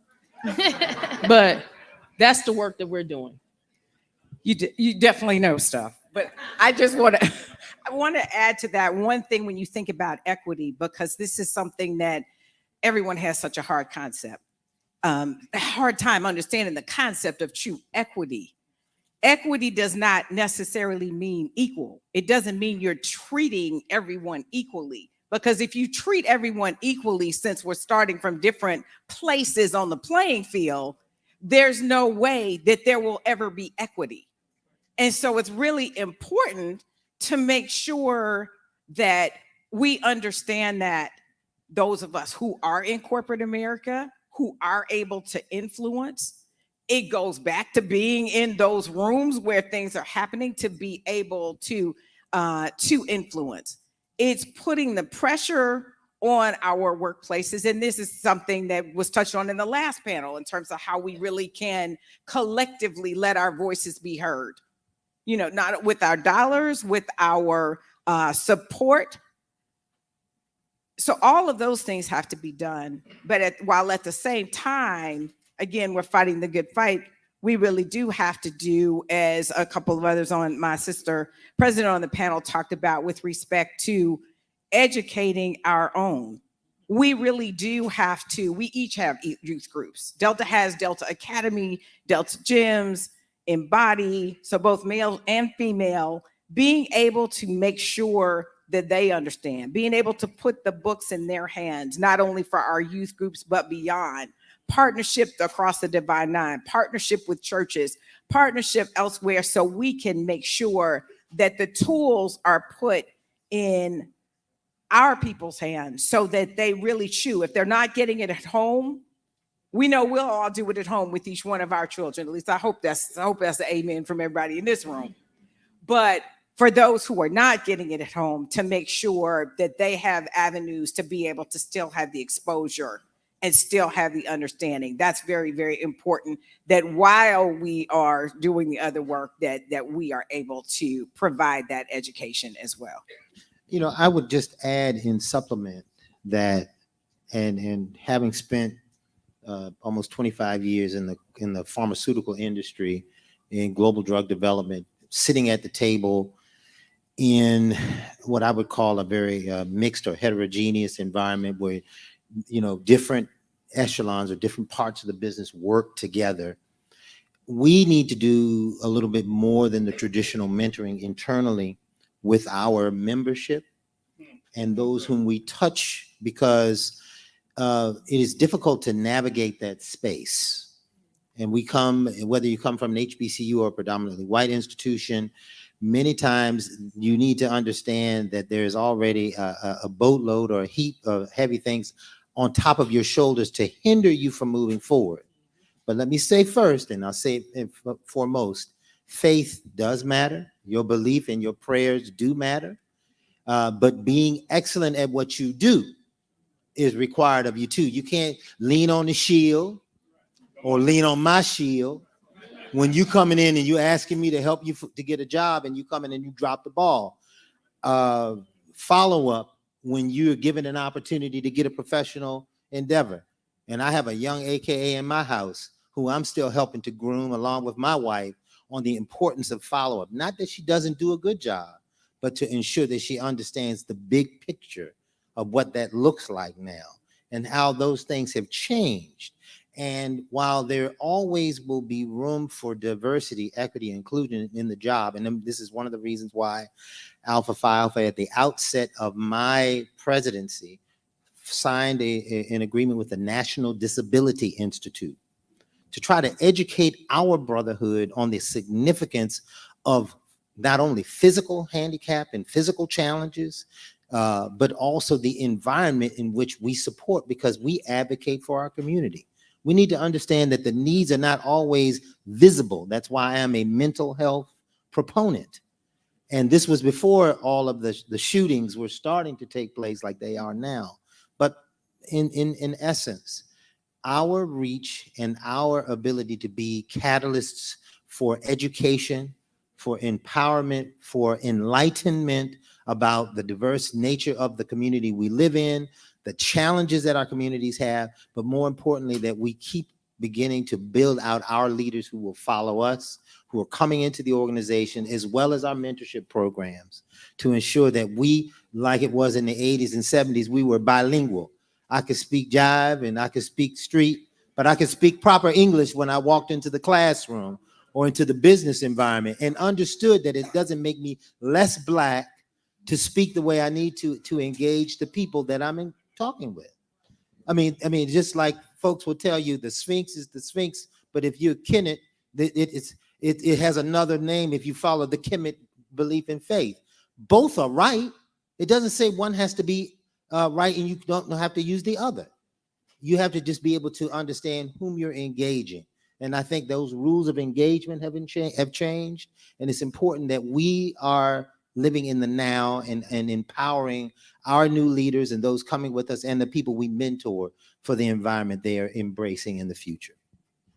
It is time for first, only, and top Blacks, FOT Blacks as I call them, to step up and be willing to hire and hold people accountable no matter what they look like to the same standard. So the reality of it is, if the recruitment pool is not diverse, then you need to reject the recommendations of that recruitment pool if you're in a position to do so. If you have an internship program and you're not making sure you're touching all of the bases before they get home, let's make sure we're sending people out to do the right recruitment. But you know, the thing that disheartens me today, brother and sister presidents, there are people who are not seated in the back of this room because they were scared to leave their jobs, because this event would not be deemed worthy. And some of the organizations for which they work sponsor some of our events.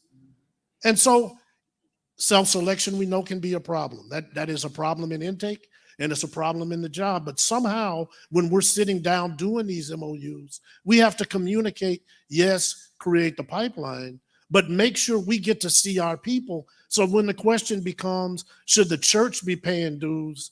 No, but State Farm should be. Johnson & Johnson could be. JP Morgan and Chase can be.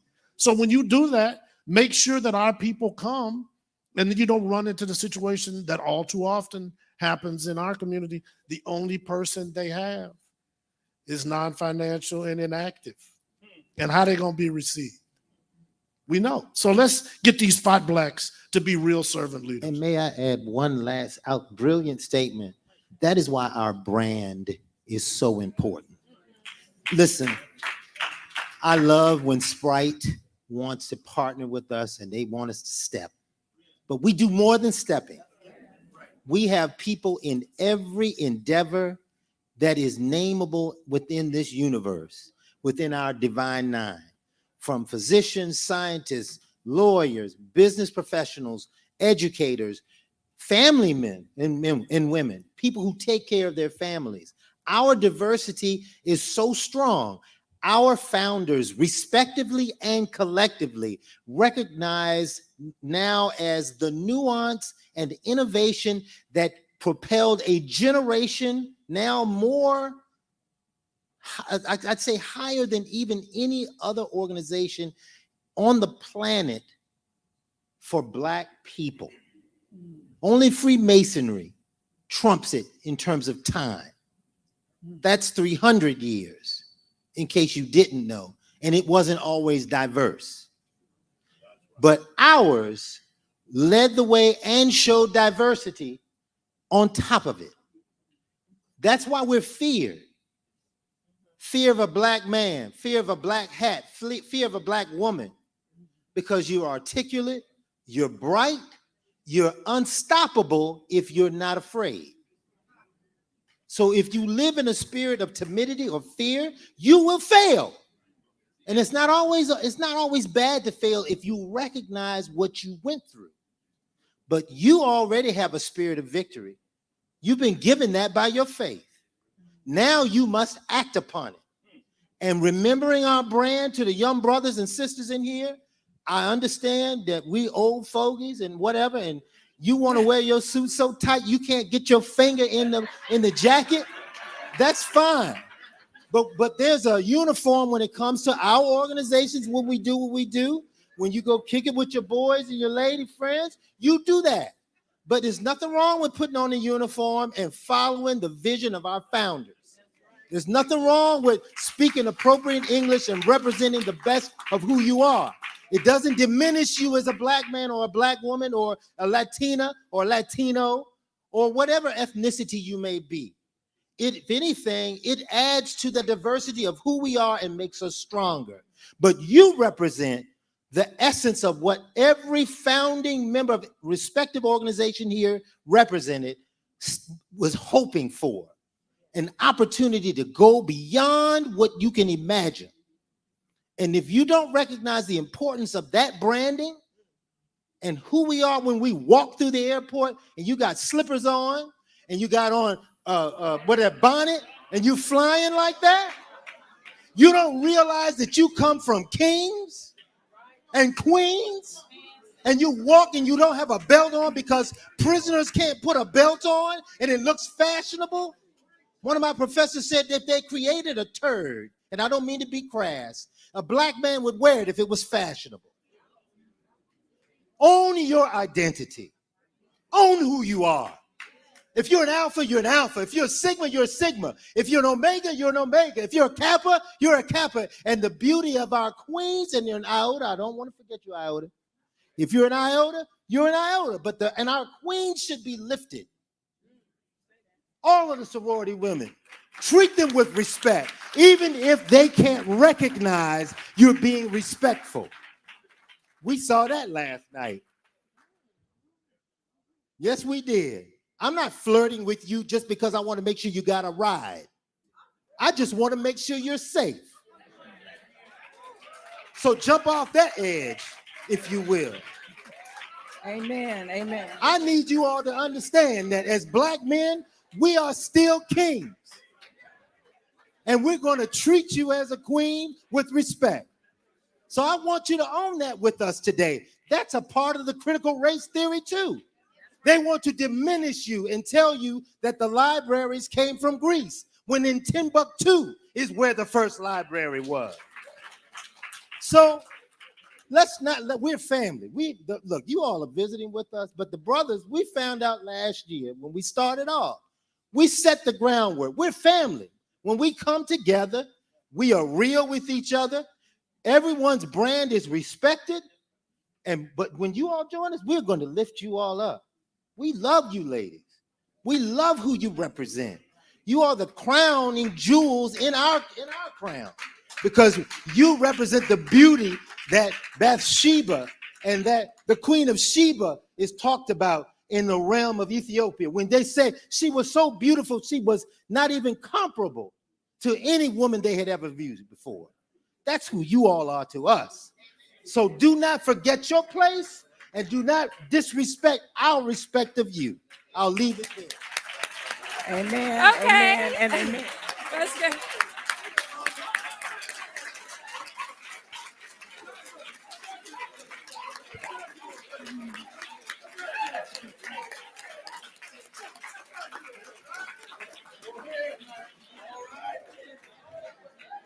Well, audience, I think he closed that subject out. And I would say to all of those opponents of critical race theory and DE&I, if we all took on that attitude and those words of wisdom, they better watch out. Okay, we're on the move. We're going to move on now to reproductive health and justice. Reproductive health and justice. Again, another hot topic that impacts all of us. And we'll have our first question from Jordan. Thank you. So as we switch gears, we are actually approaching the anniversary of the overturning of Roe versus Wade. So let's start with defining what reproductive health is. The terms reproductive health and reproductive justice bring very different healthcare issues for each and every individual. So what comes to mind to you all when you think about reproductive health and reproductive justice? I'll start.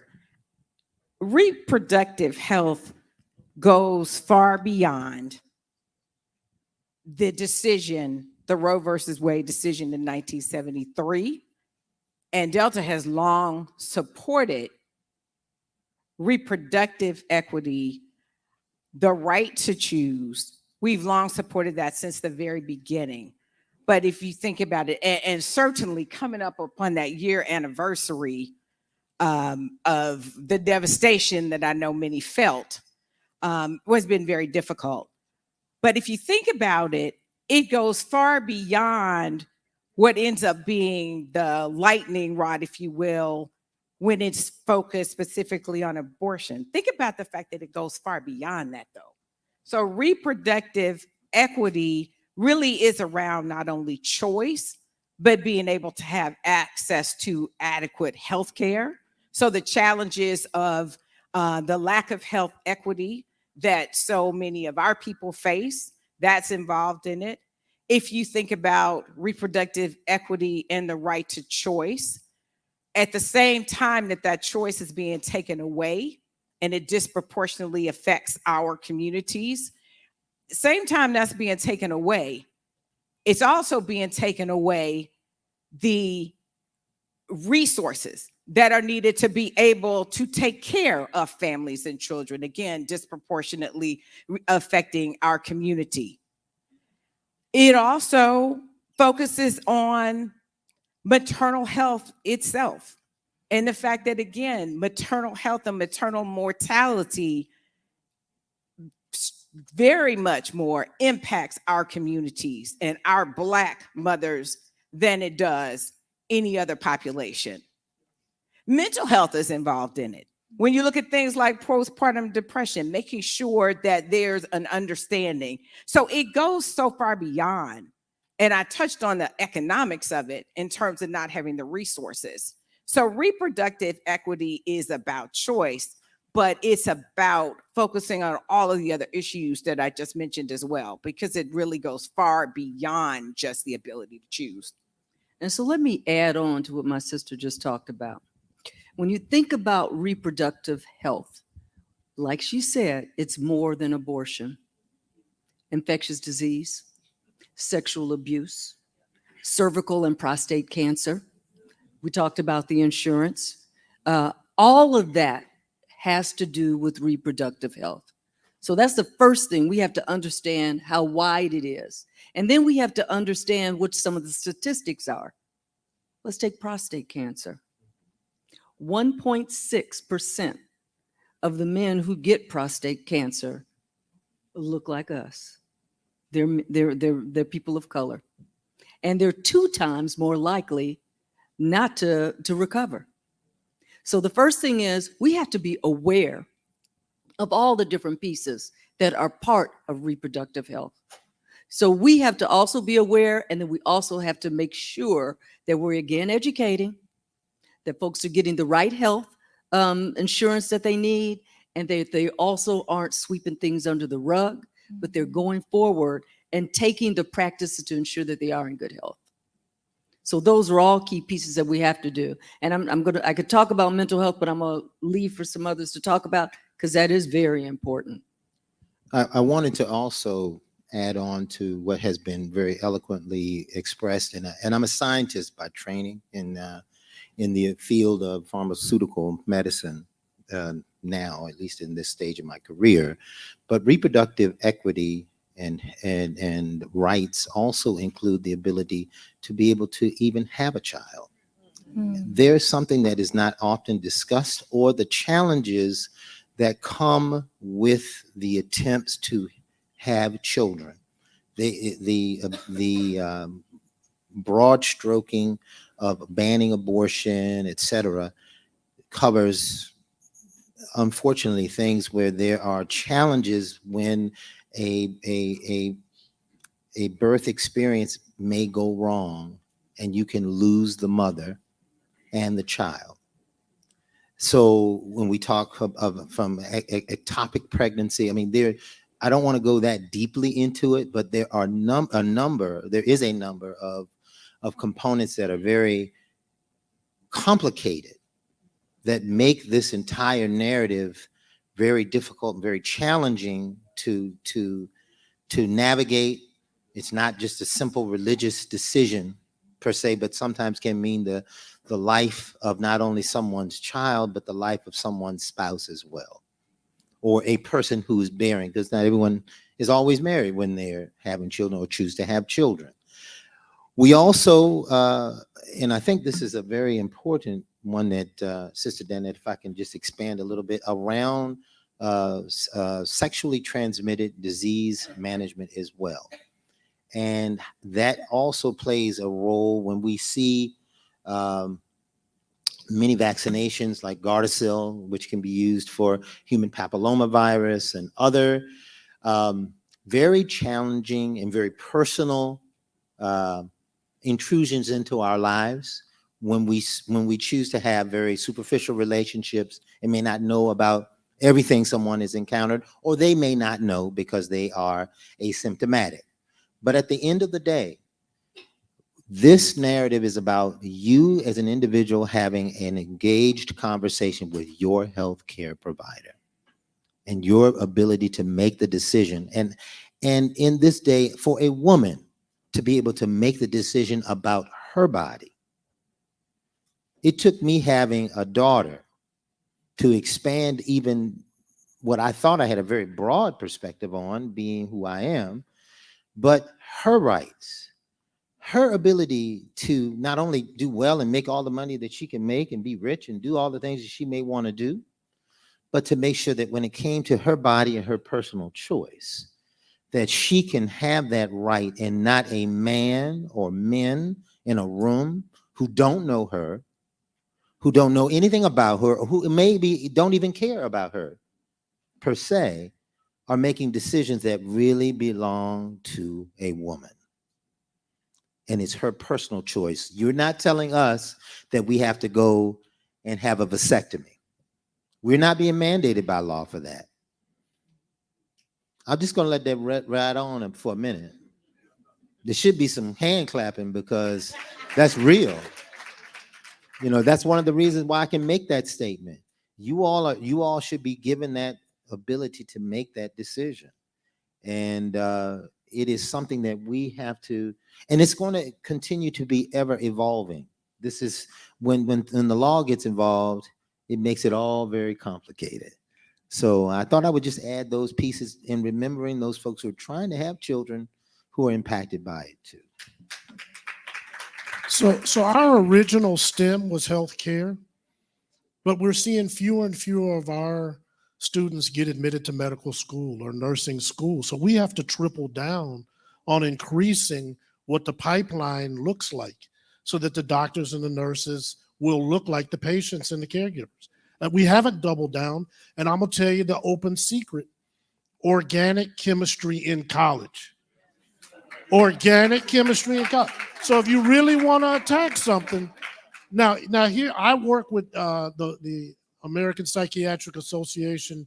I run the largest fellowship program for psychiatry trainees in the world.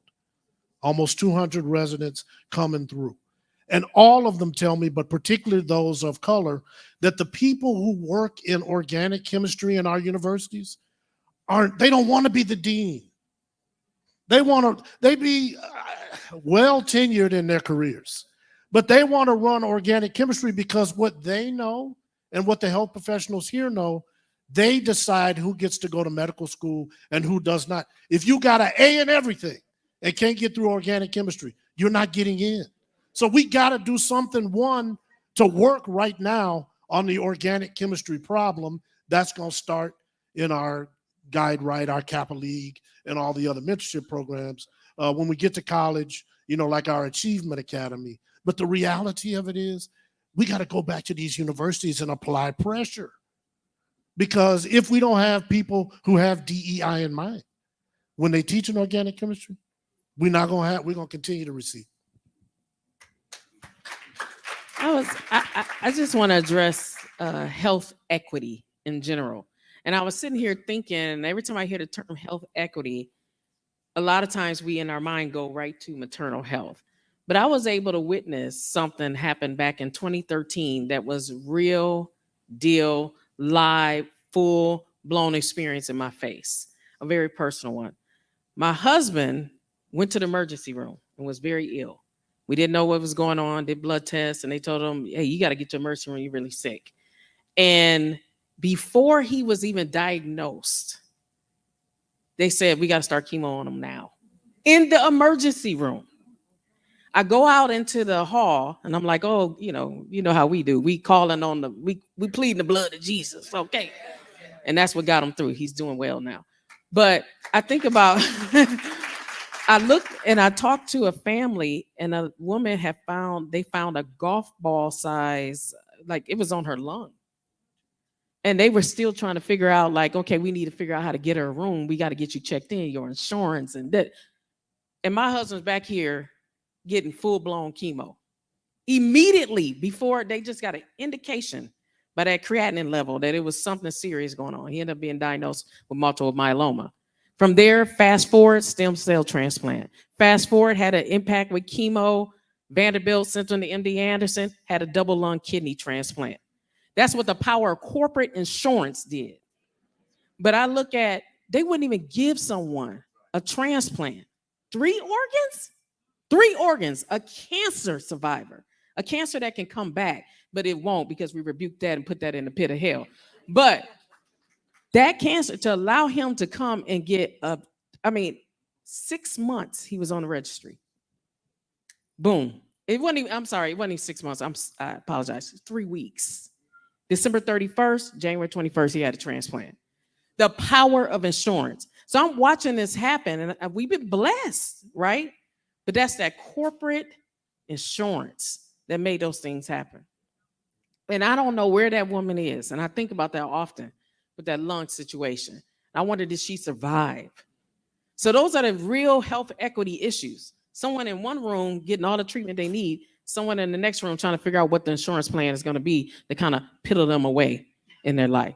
So think about that. That's happening every single day in hospitals all across America. And one footnote for my fraternities. 2 out of every 5 instances of infertility is the man. So we talk about reproductive rights and think it's the women. 2 out of every 5 situations, it's the man. So we have as much interest in this issue as the women do. And we got to act like we have as much interest in it. Dave Hardrick is back there, my fraternity brother, works with the Oral Lee Foundation.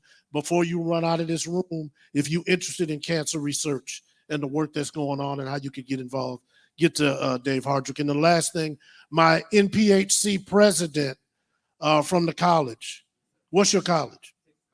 Texas College. So here's what I'm going to do. When I was at the White House earlier today, I told them that I would drop mental health workshops in every D9, no charge. And what I'm telling you is come to me as soon as this is over. We will give you a program, no charge, and you can say you're doing mental health workshop on the college campus right now.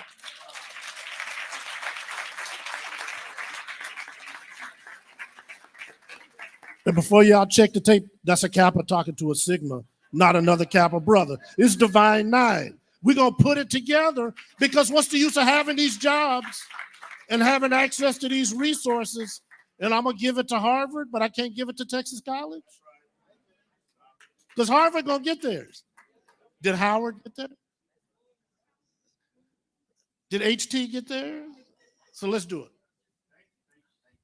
I mean, on the conversation of mental health, happy Men's Mental Health Month to all the men out there. With this next question, I wanted to focus on a specific group of men, Black men. Often there's a stigma or fear of seeking preventative health care or going to a doctor, as you mentioned, a healthcare facility when a health challenge exists, particularly among African-American men. So what strategies can we be employed amongst the D9 organizations to address this problem? And then do any of the male D9 organizations have initiatives regarding prostate cancer? First of all, great questions. And I think when we talk about mental health, this is a family problem. First of all, when I say that, everyone, every gender is involved. And I think and I'll give her credit. I almost said Supreme Bath. I'm sorry, International President.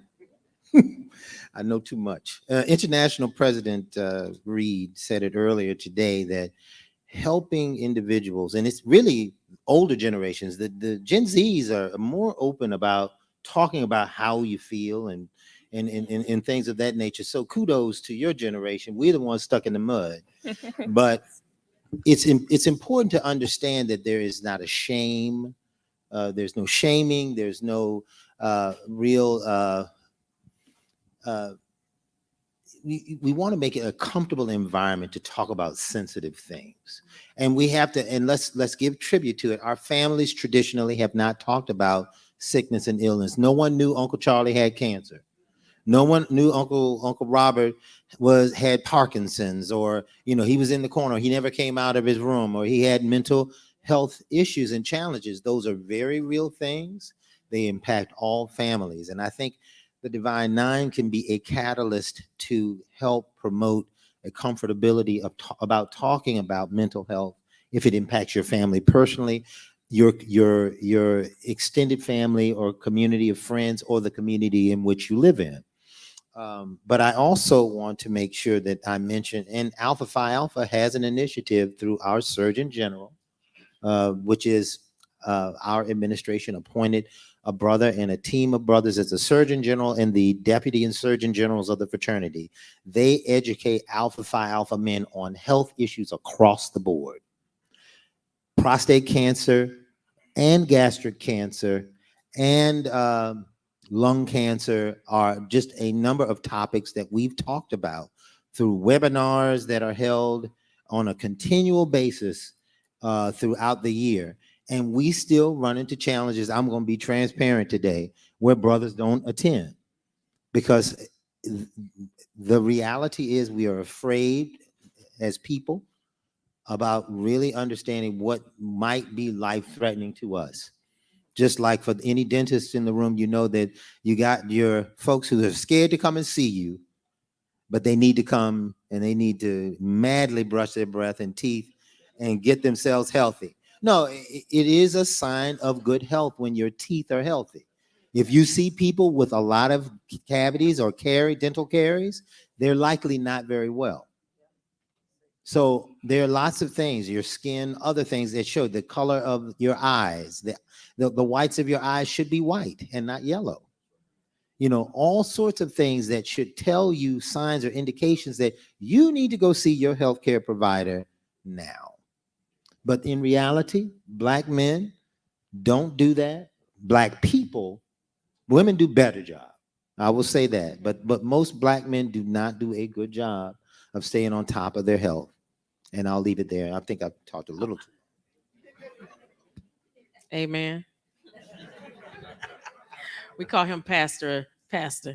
One of the things, and just to lighten the room a little bit, there is something around survival rates and men being diagnosed with different conditions when they have a woman, a spouse in place. So part of your survival involves mating properly. And I do mean that in all seriousness, because when men, now with my husband, after that, all that, I said, oh no, you ain't going to the doctor no more by yourself. Because they'll tell you, I'm all good. No. What did the red blood cell count say? What did the protein in your urine say? And we also are the biggest advocates in the room for our husbands, for our children, for our spouses. So there is something serious about having advocacy nearby you to take care of you, to say, I see something different in you. You're going to the restroom a little too much. You know, you're losing weight. You look different. Because we don't see those things. As Black men, you sometimes don't see those things. And believe it or not, I watched someone wither away from mental health issues, physically wither away. And they didn't even know that they were losing their appetite. And they literally were withering away because of what was going on, what I call as neural diversity. There was something going on neural, and they weren't even tracking. So I say that in all seriousness, that men, you need to take someone with you to the doctor. You need to ask the right questions, and don't be fearful to go to the doctor, because it's a fear there with our brothers. It's a real fear. Most don't have a primary care physician. May I add one very quick question and point, and then to Sister Elsie.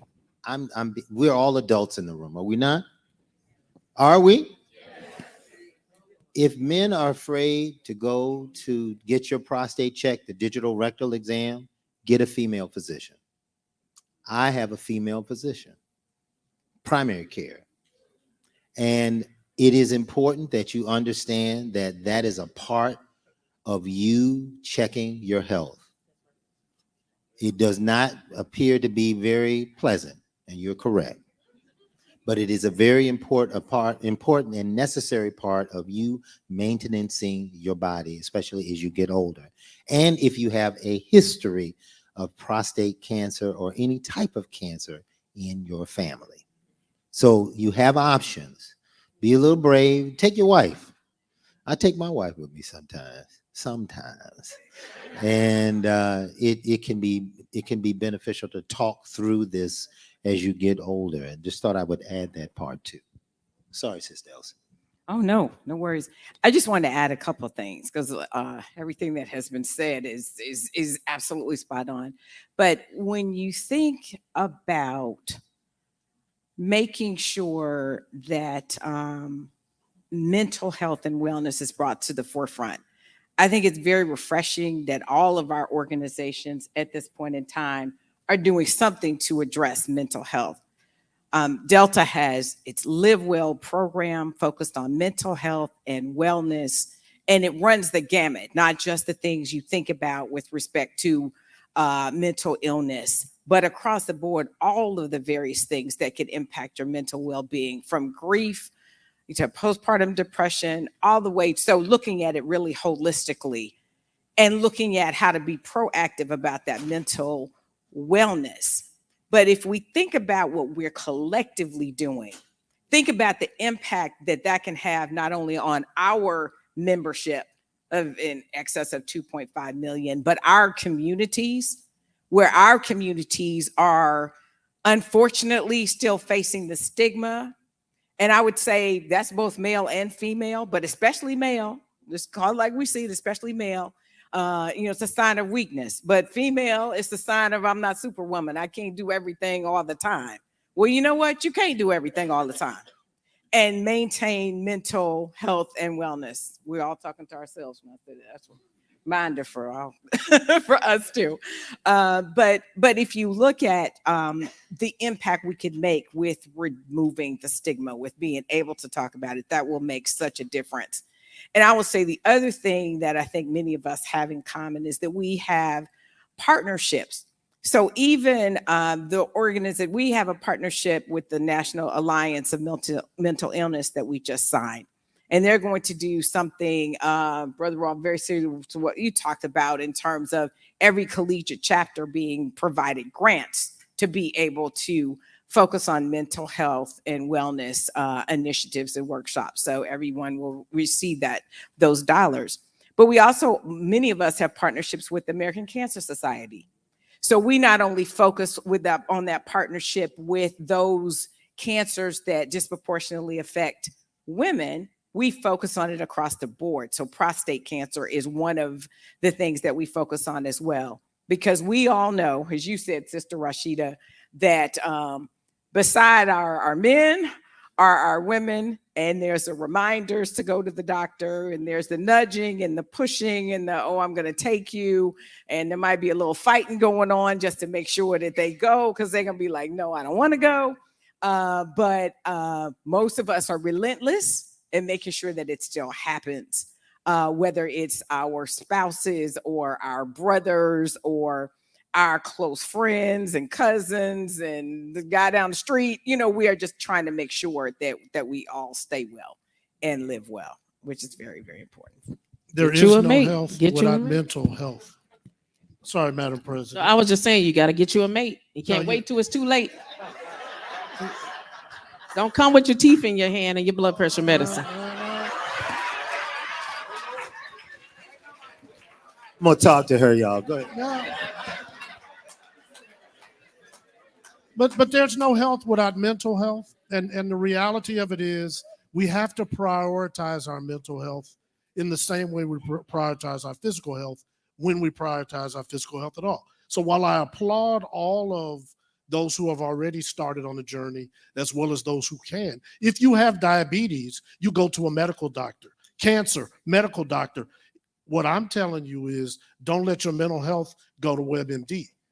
So I'm working with medical doctors who are specialized in psychiatry. So when we come to you, if you invite us, it's not going to just be Mr. Raw. I'm bringing one of my doctors, probably either from your organization or certainly from your home state, to be in partnership when we roll these things out. So we're rolling out a campaign that we just announced in San Francisco last week called Mental Health Care Works. It takes 10 to 15 years. 10 to 15 years from the onset of a mental health problem for somebody to take the first step to action. 10 to 15 years. After what we've been through in the pandemic, do we have another 10 to 15 years to wait? So we're going to shrink the curve. And the reason why I can offer drop in these workshops is because I have board approval to take the first $2.5 million out of our endowment to launch the campaign before we ask anybody for any money. And what I have to make sure we do is that there's equity built in my campaign, because I can be in Denver, but not in the right neighborhoods in the same way I can be in Northwest Washington and not east of the river. So if you don't ask me to come, there's a possibility you're going to be late to the party, and I don't want you to get left out. So Mental Health Works First Step campaign, there's a lot of information already on the website.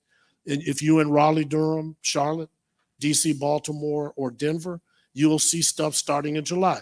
For those of you who didn't do anything during Mental Health Awareness Month in May, Minority Mental Health Month is July. So all of us still have time to get our game together and say, well, we were waiting for B.B. Moore Campbell Minority Mental Health Month. We wasn't just trying to jump out there with the masses. This is all about us. Let's make it be about us, right? Thank you.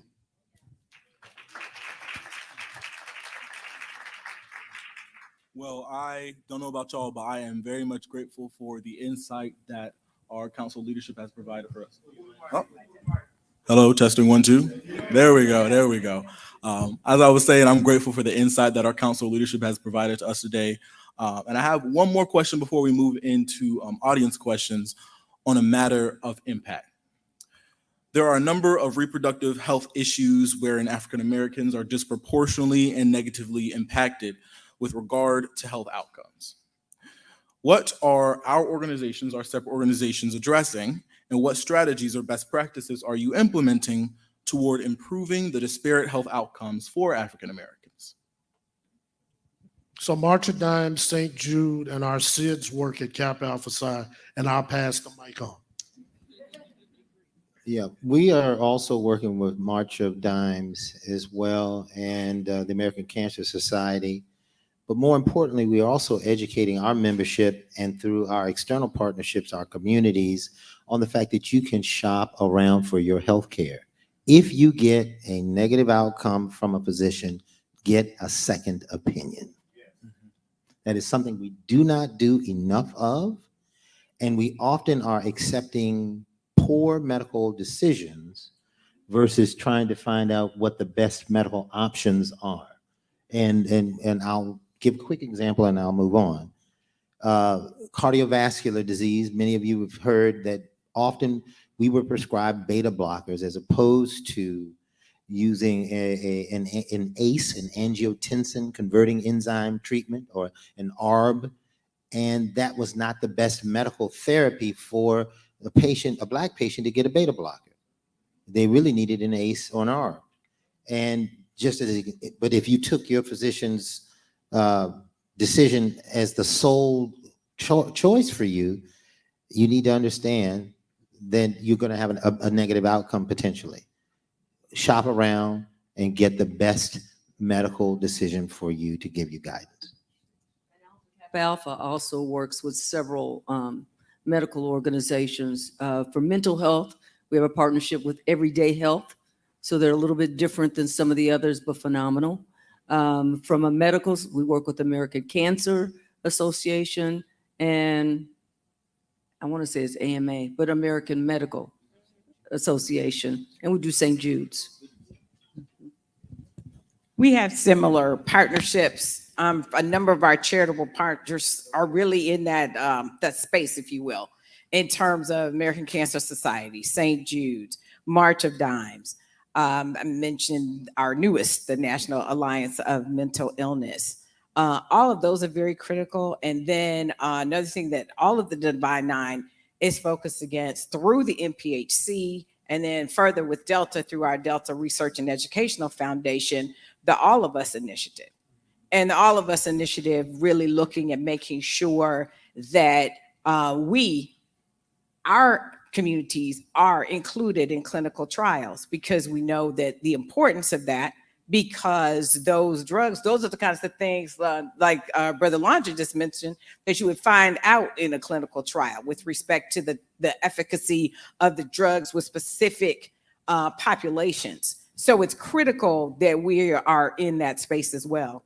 The one other thing I would add is just around advocacy. So in addition to all the partnerships we have, making sure that we are advocating with the laws, making sure that at every level, whether from the federal level all the way down to the local level, so state and local levels, that we are advocating, we are making sure that we are there fighting for the laws that will make sure that we have the health equity that we sorely need.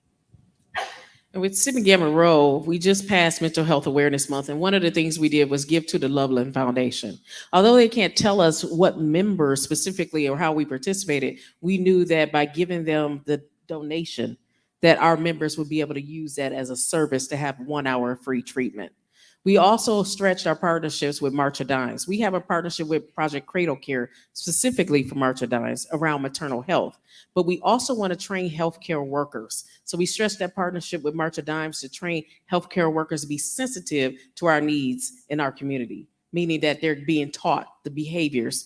And then with St. Jude's Children's Hospital, we went behind the walk run as part of our centennial. We gave them $1 million towards cancer research in their graduate school program so that our children that are being impacted at or being treated at St. Jude, wonderful institution, by the way, but are being treated, are able to they're able to do the research. And believe it or not, we have put a lot of our members and also members of Divine Nine on those research projects with that $1 million grant. So just wanted to kind of throw that out there. We're all of us research. I mean, we have very similar causes, but we're stretching our causes in different ways to speak to all the aspects of our community. I can't believe we forgot. Good health wins. Good health wins. That's a big one, and it helped push our community through COVID. We drove that, you all, and you all should give yourselves a round of applause.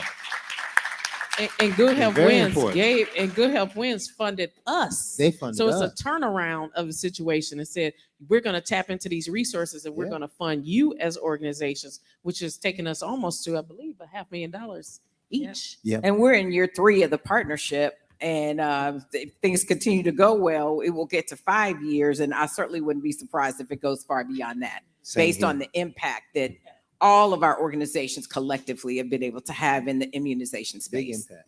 And the only other thing I want to add is not only are we working these type of things, but we're also working in advocating for social justice.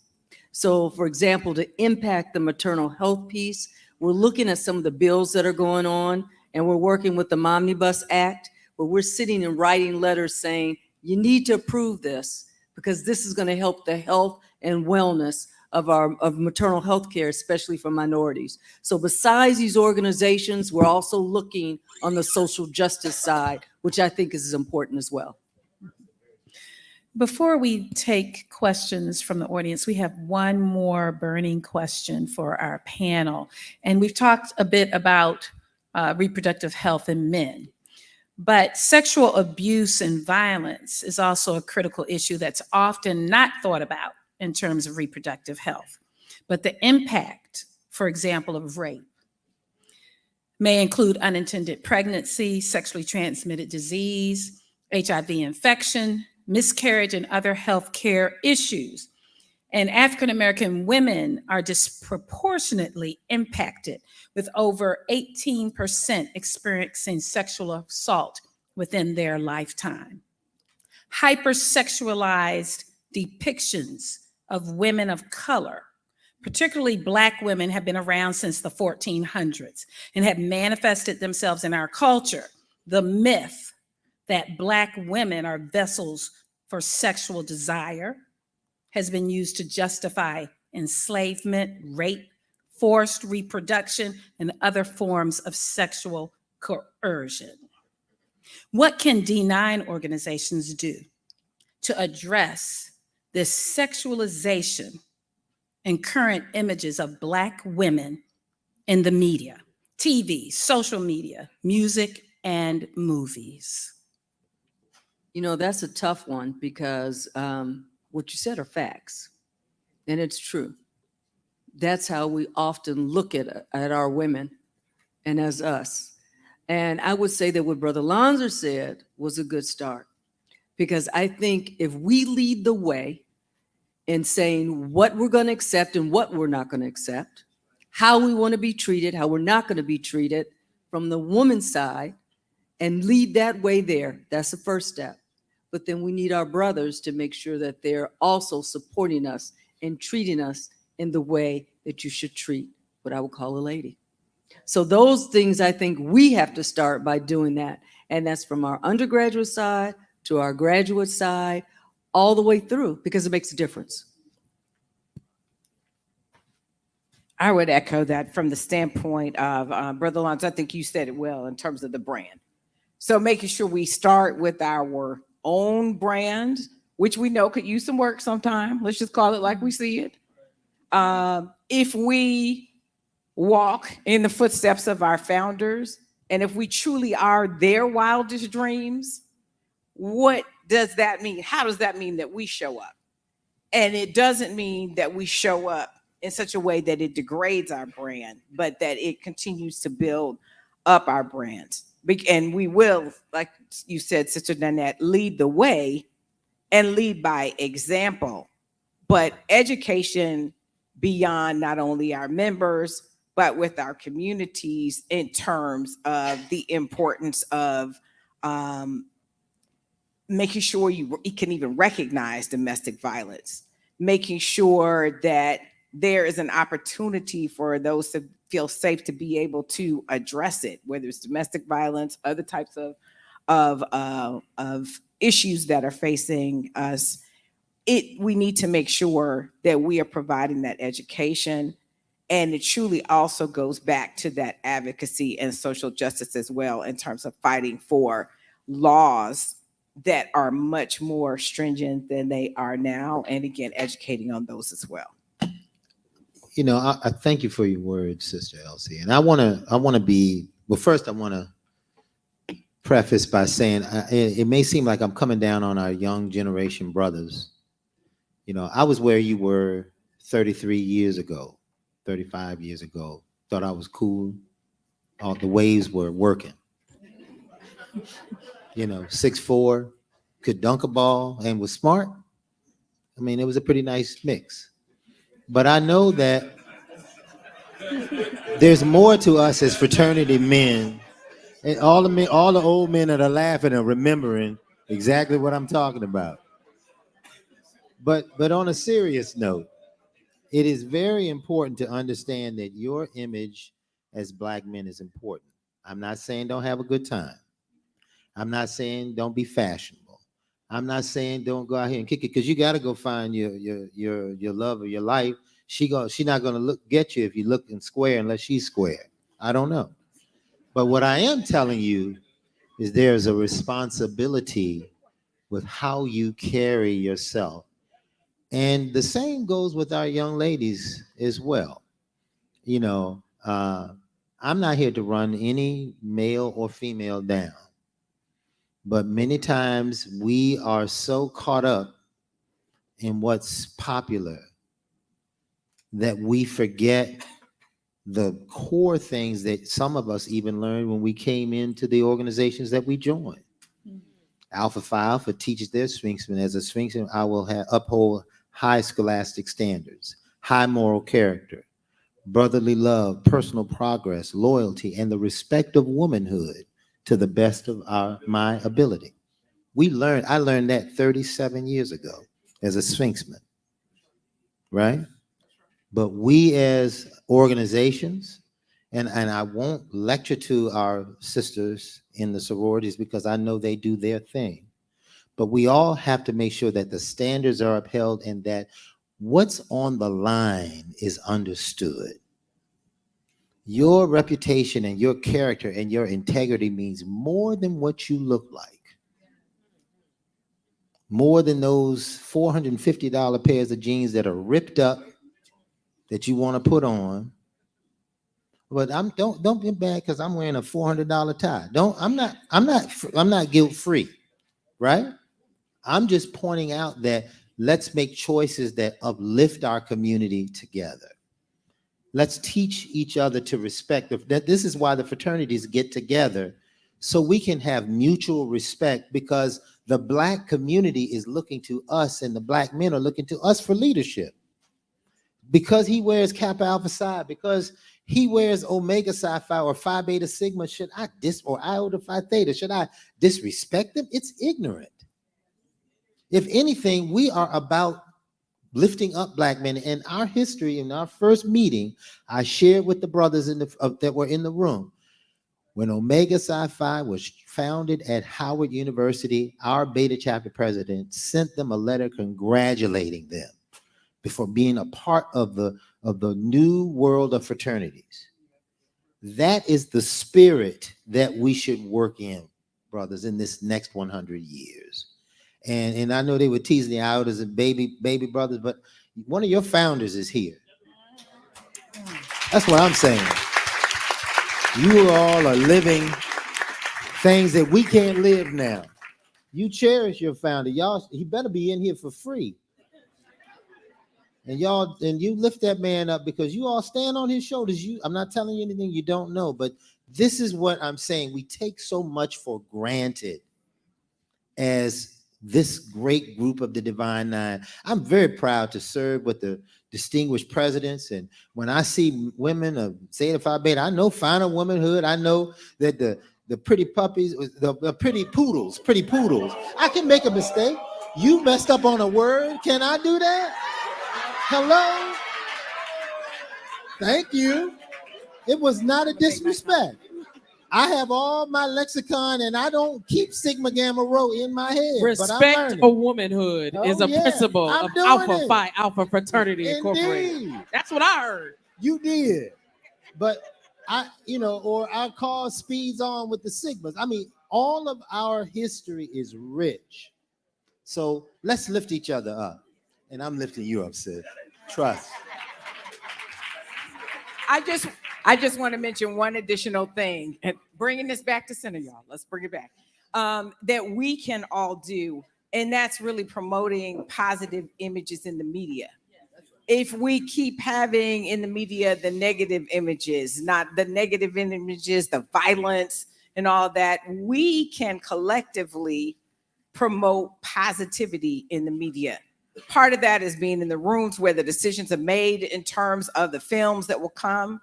We each, though, have an opportunity to support the films that are so critical, that show us in a positive light. One of the things that we're about to do all together is working with Oprah with respect to promoting The Color Purple.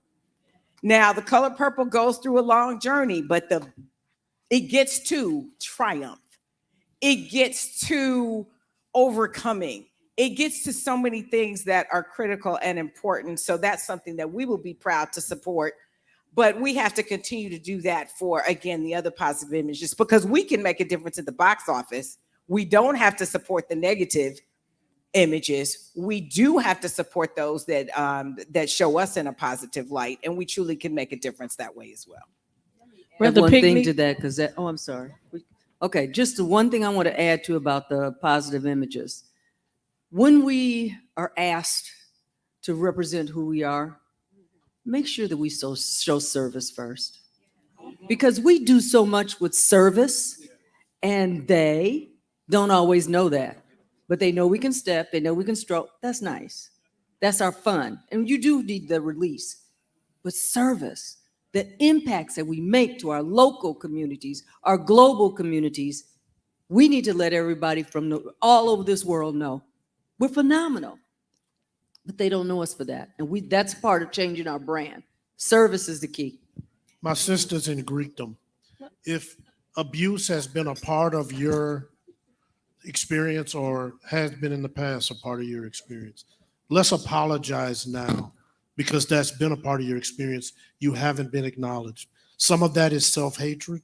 And so for all of you who are doing all this mental health advocacy, there's a thing called adverse childhood experiences, or ACEs. We have to get underneath that to see what it is. And then all of us need to know that 988 is out there. If we're in crisis right now, or we know somebody else is, let's use 988. I just wanted to hopefully wrap us up, Brother Pinkney. You know, I told you we pastors and evangelists, but we talked about a lot of topics here today. And we talked about collective. I heard the term unity, collective, one voice, together. When we are in those rooms and we are representing our org, don't forget the other 8 orgs, because you are not powerful by yourself. It's the collective Divine Nine that means something to these corporations. And although we think we can stand on our own, we need each other. And it is more powerful when you say, I am a proud member of Sigma Gamma Rho Sorority Incorporated. It's one of the 9 organizations that represents 2.5 million and can set 7.5 million to flight.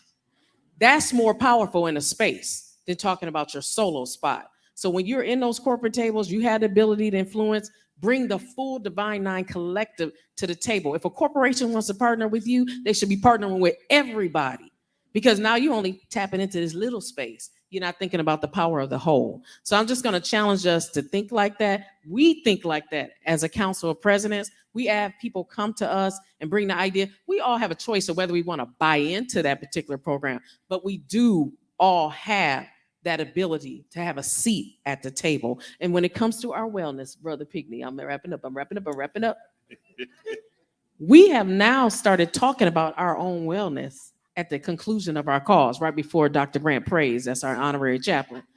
But we talk about what we're going through as national presidents, because it is a heavy yoke.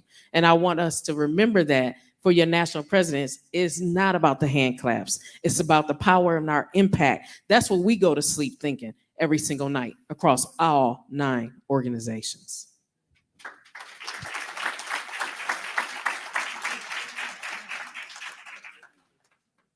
So inasmuch as we've convened 2 panels in this national town hall meeting, inasmuch as we have heard from our national leaders of the National Pan-Hellenic Council, there are 3 things that are getting ready to happen. So we don't want anyone to leave the room. So first, the Small Business Administration is going to have a press conference right here with us. So we don't want no one to leave the room.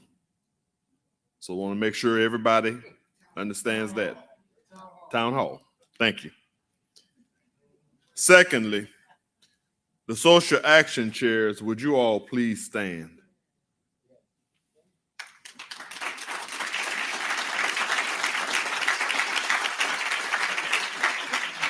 So, on behalf of this team of colleagues, we have been working over the last 3 to 4 months on this particular NPHC Fraternity Day on the Hills. The fraternities were meeting.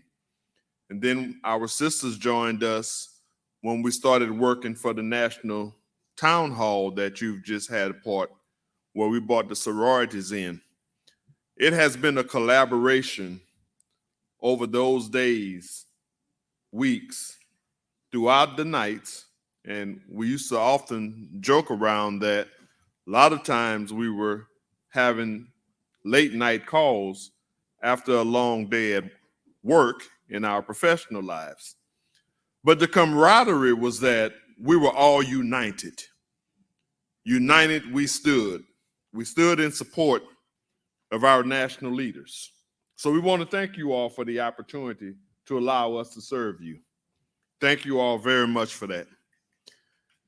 But there was one message that the social action chairs wanted to send out across the country, because we knew as we talked that there was a generation that needed to get the message that was given here today. And that generation is coming. They're our children that many of us are raising. And we wanted to make sure that young people had a part in the program, as you've witnessed our collegiate leaders.